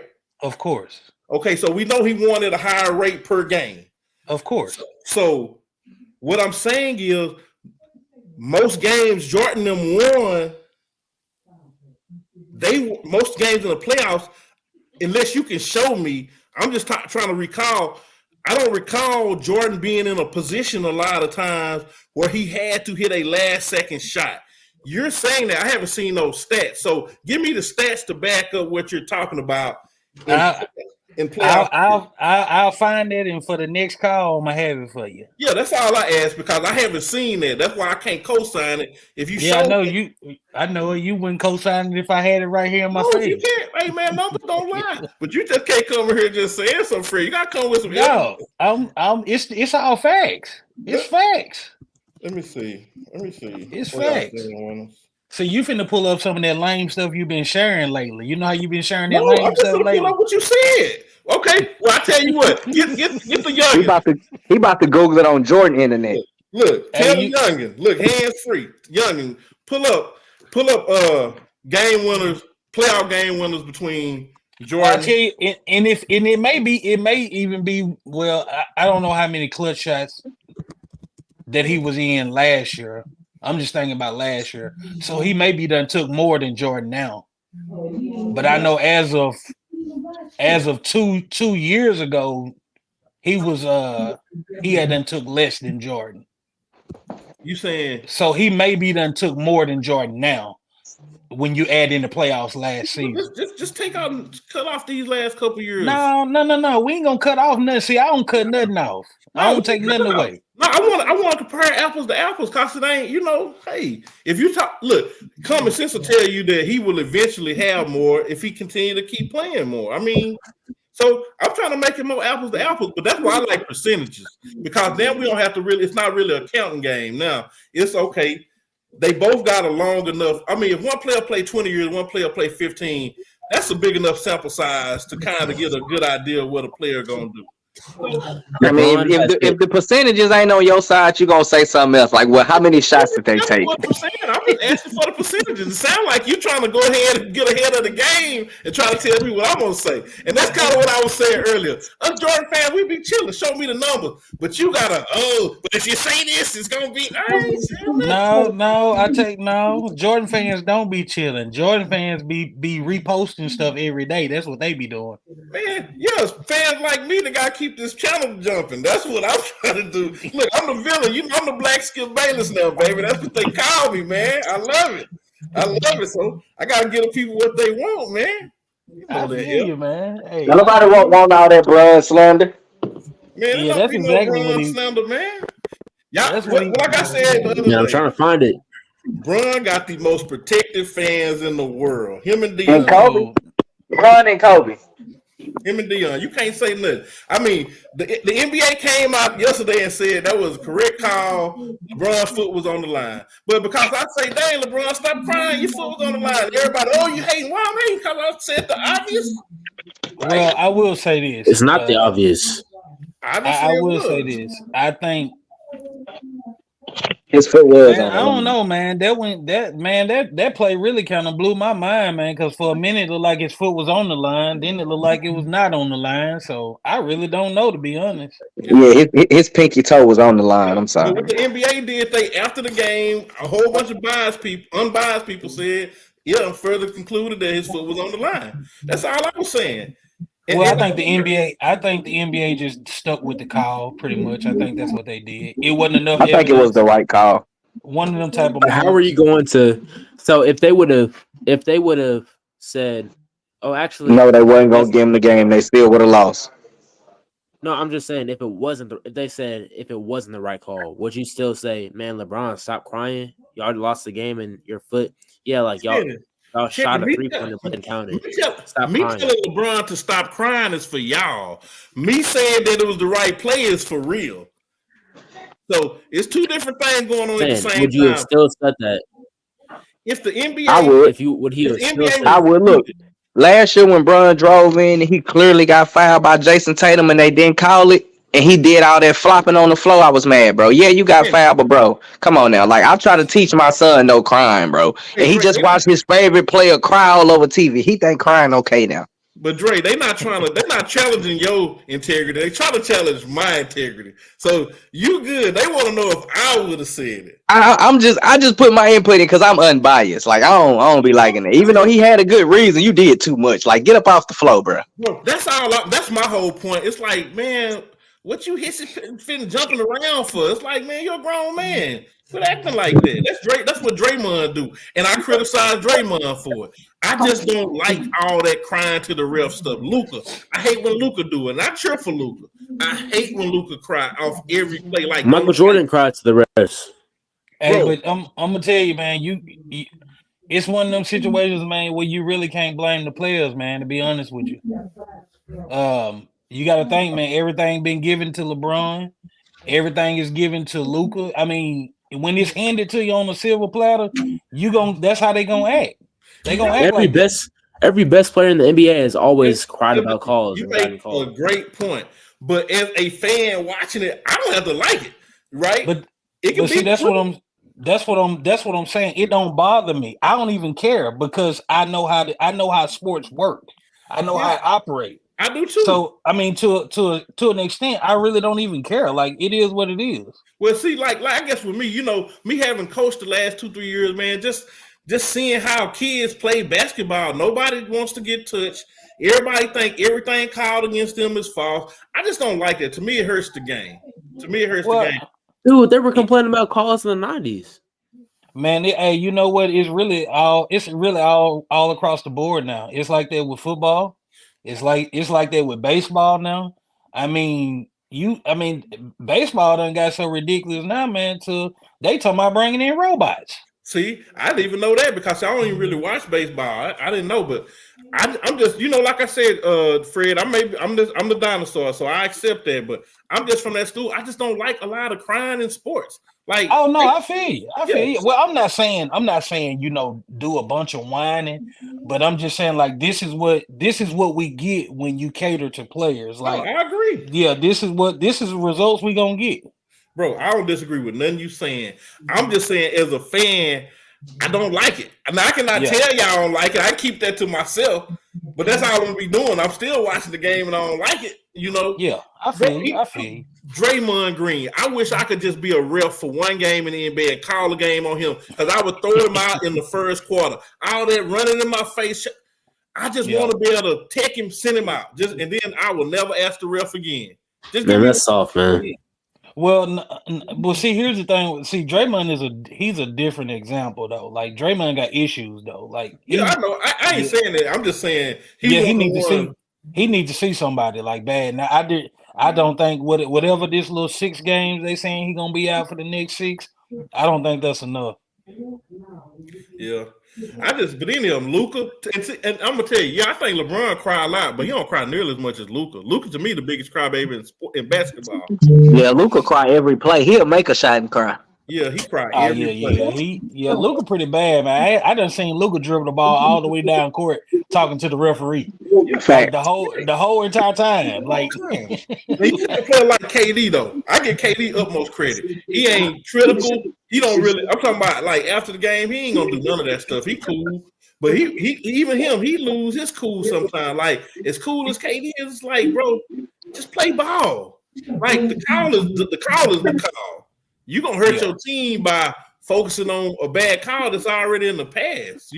Facts. Like, you see, Russ was the most technical player for a year. Then he realized like, that shit don't do nothing. And you see, he stopped complaining about calls. He just hooped. Bro, complaining about calls do not help you in the game. It only hurts you. I mean, I don't know about that.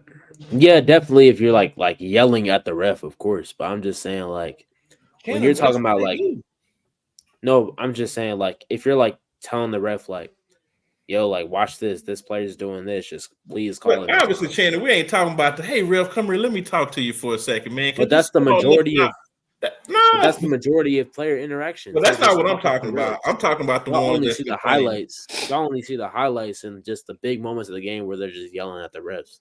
And that's not what goes on the majority of the time. That only happens a few times for like maybe like week is what I'm saying. I don't know what you're seeing, Shannon. We must be watching 2 different games. Man, I'm about to watch the Warriors, man. Yeah. Shannon need a new TV. I just had to get when I'm gonna bring them results back to you, man. So be ready. Yeah, and I'm getting that Jordan shit tonight because Mike said, I think me winning these 3 put me above guys like Magic and Bird. They ain't never win 3. Okay, so if he said that, did he say he was the GOAT? Or he said they put him above Magic and Bird. And them guys. Who else is them guys? I don't know. What that mean if he say he the GOAT though? What does that mean? What I'm saying, he say Mike don't never say he the GOAT. I be saying he do be tooting his own horn. I've heard Mike multiple times. So look, this is what before we go. This is what I don't know. Mike definitely think he the GOAT. I'm just saying Mike has learned to control it to where he doesn't. It's not. He doesn't wear it on the outside. He lets people do it for him. That's all I'm saying. Mike low key. LeBron, on the other hand, he's gonna tell you he's the GOAT. Yeah. I'm not saying it's wrong. I'm just saying Mike don't wear it out like how LeBron does. LeBron wants you to. I agree with you on that. Yeah, LeBron putting crowns on his head, all that stuff. It's just constant, And and I guess the main thing stick out to me when he was doing that interview. He was like, when I came back, MJ came out with a whole documentary saying he's pretty much the GOAT. Who says that? He came out with a 10-episode series saying how he's the GOAT. You Mike cannot was tell me sitting how there. MJ. That was Hold about on, the Come last on, be Key, real. what Be you real. say LeBron said now? He said on one of them talk shows that when he came back from down 3-1, that's the moment he knew he was the GOAT. Facts. Yeah. That's what we all said though. I mean, I agree though. I mean, I agree with that. Yeah, I understand. That ain't even the point. I know y'all are delusional with the GOAT conversation. I'm just saying, for him to even say it, I just thought it was tacky. You know, that's just me. You know, I just don't like. Man, these I like players who dinosaurs, play. man. Yeah, but what's tacky about what he said? You a Tyrannosaurus Rex, man. I mean, Mike said I'm better than them. Bron said I'm better than everybody. What's the difference? Yeah. I mean, He's just saying he's better than this ain't what's even up? because I'm hard on Bron. I'm hard on Bron. But Oh, what I'm MJ, you don't stop this. Where you hard on, bro? Give me one criticism you ever bro, made. I tell you what. No, well, what I'm saying is, if you could go back and look at my Yeah, I got previous you. years Yeah. and see the things that I've said about Bron when it I came to said the that. playoffs, then you'll see that like I'm not just like always on his side. Yeah, I'm with you. I'm the same way. You know what I'm saying? When I Like, feel like it's BS, I'ma call it. I mean, it's done been times where I wanted to see him, take this shot or take that shot, but the LeBron that We had I that know, discussion earlier. the LeBron that I've watched, I know when Bron gonna take the shot. I know when he's not gonna take the shot. I can tell by his body language. I've been watching him that long. I just know. So a lot of times, man, I just have to deal with it. I mean, sometimes I don't like it, but I have to deal with it. Yeah, I know. I feel you. And I'm gonna tell you this. This was crazy. A lot of people see LeBron different from me. To me, LeBron 2015 to now is better than 2014 and before. Everything that y'all think that make up him as the GOAT, I start seeing those characteristics pop up around 14, 15. I'm like, okay, now he kind of turning it up a notch. Before that, he was just a gifted athlete that could play ball. I'm not taking that, but to me, he started really making his GOAT case to me in around 14, 15. I don't think he was the GOAT like how he said or y'all said. To me, I respect old Bron game more than I do young Bron's. To me, when I saw him play against Golden State, I said, okay, he done reached Zen level in basketball now. Now he can control the whole game with his mind. I was like, okay, this is scary LeBron. But he had too much stuff prior to that would hold me back from him being GOAT. And his beginning of his career looked like, or not even the beginning, had his probably season 5 on up looked like that. And mind you, them were great seasons. But I just saw a leap in his ability, but from a mental standpoint. Before it was all physical. We knew you could play ball.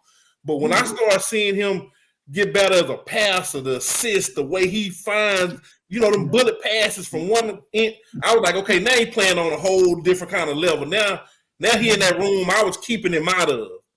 So the reason I don't put him up there is because of his first probably 12, 13 years. But if he started his career in 14 and on now, then to me, we having a different conversation. So to me, I respected his mental. His mental is what puts him up in the conversation to me, not just his physical. I just think he probably. So what about the years when he went up against Detroit and went up against Boston? He was still a great player. To me, just like how Jordan was a great player when he was averaging 37 and getting MVPs but wasn't winning. You were my favorite player. I like the way you play ball. But in San Antonio, you're not the GOAT, though. You're just my favorite. It was a difference. When Mike won the first 3-peat is when I said, okay, can't nobody touch this dude. Now everything matched the stats, the ability, and the wins. When he came back, I thought, and that's at a point where it got to be unanimous. Before it was just me. 3 wins, my personal favorite player is now made me to a point where I can argue that he's the GOAT. When you got 6, now everybody got to give it up. Now it ain't just me. The people that used to hate you, just like Tom Brady. People didn't want to give it to Brady, but when he got 6 and 7 now, even if you don't like him, you pretty much got to give it to him. Yeah. So he was my favorite player for years when I didn't think he was the GOAT. He's just my favorite player. I could. That's fair, ain't it? I give you 1.5 points for that. I'll take one. Hey, look, you usually give me 0, so at least we getting closer. I can handle that. But no, man, I'm realistic. You know, like I said, man, I don't care how good you are. You ain't gonna never be the greatest player your first 4, 5, 6 years, man. You got to put in some work, man. You got to prove, yeah, for sure, and sustain over a decade for us to even have a conversation. Nah, I wouldn't say first 4 or 5 years. That's you asking for too much. Yeah, it's unrealistic. Even with Magic, he had early success, but I mean, you came on with a great team. Even though LeBron led the Cavs to the finals against the Spurs in 2007, but that don't mean nothing to him because he lost. Yeah, I don't. You can give him credit for losing. I don't care about that. I want to see him win. I'm just saying. I don't. We get Kyrie, you gonna see him win. He might. Hey, look, I'm gonna tell you. If they get Kyrie, man. If they get Kyrie, it needs to be a Kyrie AD game 1 through 3, and LeBron gonna come out, pace himself, and they might cook. I'm on the record on this show several times saying I think the Lakers are a top 3 team in the West. So if you give them Kyrie, of course. So I fear them now, but it's more because of LeBron AD connection. Why do you fear them now? Because of the LeBron AD connection. Because LeBron, like I told you, LeBron now he like Professor X on the court. So imagine Professor X controlling Juggernaut, which is AD. He just controls everything. Professor X controlling the Juggernaut is crazy. Think about it. I understand what you're saying, but this ball club, they got a long way to go, brother. Yeah, but see, this y'all go. I'm just giving him more credit probably now than y'all are, because I told you I just like him more later in his career because his knowledge and his athleticism really hadn't waned a lot. You can tell that he can't just carry a team all the way to a championship by himself on his back. But he still is in good enough shape to where he still can give you his numbers, but his cerebral is going to be the difference. If you give him AD and another bona fide scorer, now he ain't even got to be the man. He can just control the game. That's what's scary. To me, I'm scared of LeBron that can control the game, not a LeBron that can take over the game, because all he going to do is make sure everybody where they supposed to be. He going to get the ball everywhere it's supposed to be every time. So that's what fears me as a person that you're against him. So yeah, you give him a Kyrie, bro, that's dangerous. Cause now he ain't you don't have to depend on right now. LeBron's still putting up 30 to 40. Y'all, they should be letting LeBron coast around 22, 23, 30 minutes a game. Like, let that man rest, cause y'all gonna need him in July. Hey, I've been preaching that same thing, man, but you can't rest when ain't nobody else hooping. I know that's what I'm saying, but I just still feel like if you get them to the playoffs, man, the way AD playing right now, this is the best season I've seen AD play probably since the finals, that year they won, and since that last year he was in New Orleans when he was dominating. Like, this vintage AD right here. I hope he keep it up then. Yeah, we'll see. Man. Hey, before we get off, we're gonna have some more time, man. Jump on with us. Say what now? When you gonna have another free day to jump on with us? What I got tomorrow? Thursday. Dude, actually be busy. I should be good Thursday. Okay. Well, make sure you have them numbers, man, because you've been. Yeah. I'm gonna do a little research myself, you, man. Well, man, other than that, bro, look, it's been a long show. Look, I thought this one was gonna be about an hour. It'll be in the longest show. And whenever you start talking about MJ, man, or just teams against teams, man, it just goes on, man. Oh, yeah, for sure. Hey, Fred, real quick before we let you get off, I know we talked about it earlier. I just still want to get some of your feedback on the games yesterday, national playoff games. What do you think about the game? Man, I honestly, man, I expected it to be Texas and Bama, to be honest. Me too. Man, Washington really doesn't shock me, man. They the real deal. Yeah, I didn't expect for. I knew they was a good ball club for like the Pac-12. But I didn't expect for them to bring that type of defense. Like, they played really good defense yesterday. That boy threw for 500 yards and shot out his homie that's locked up. That's a real nigga. Bro, come on now. I really don't know what play call the OC and Nick Saban had in mind, but I think they should have came up with something a little bit better than that. Yeah, that was a horrible play call at the end. I will say this, though. I've looked back at that play, man, probably 5 or 6 times since the game.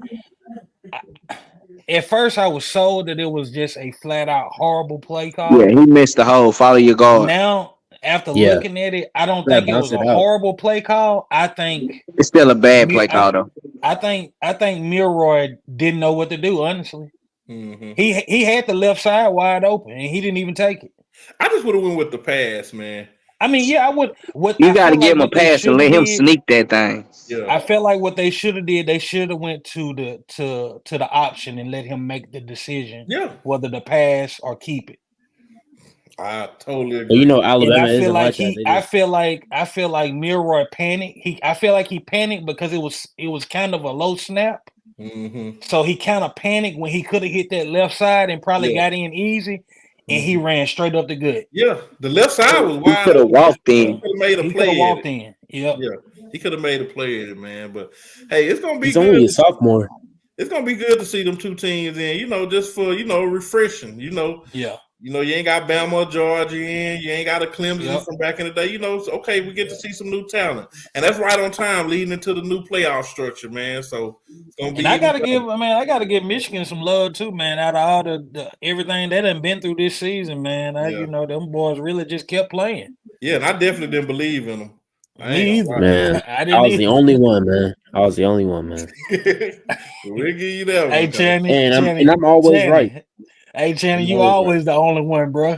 Yeah, y'all definitely cousins, bro. I swear to God, y'all family. I'm right. That's what's up, man. Well, look, we're going to end on that note, man. We want to thank everybody for tuning in today, staying with us through these 3 hours, man. It's all love. Well, hey, like they say, when it's time to go, it's time to go. All right, man. Y'all be good, man. I give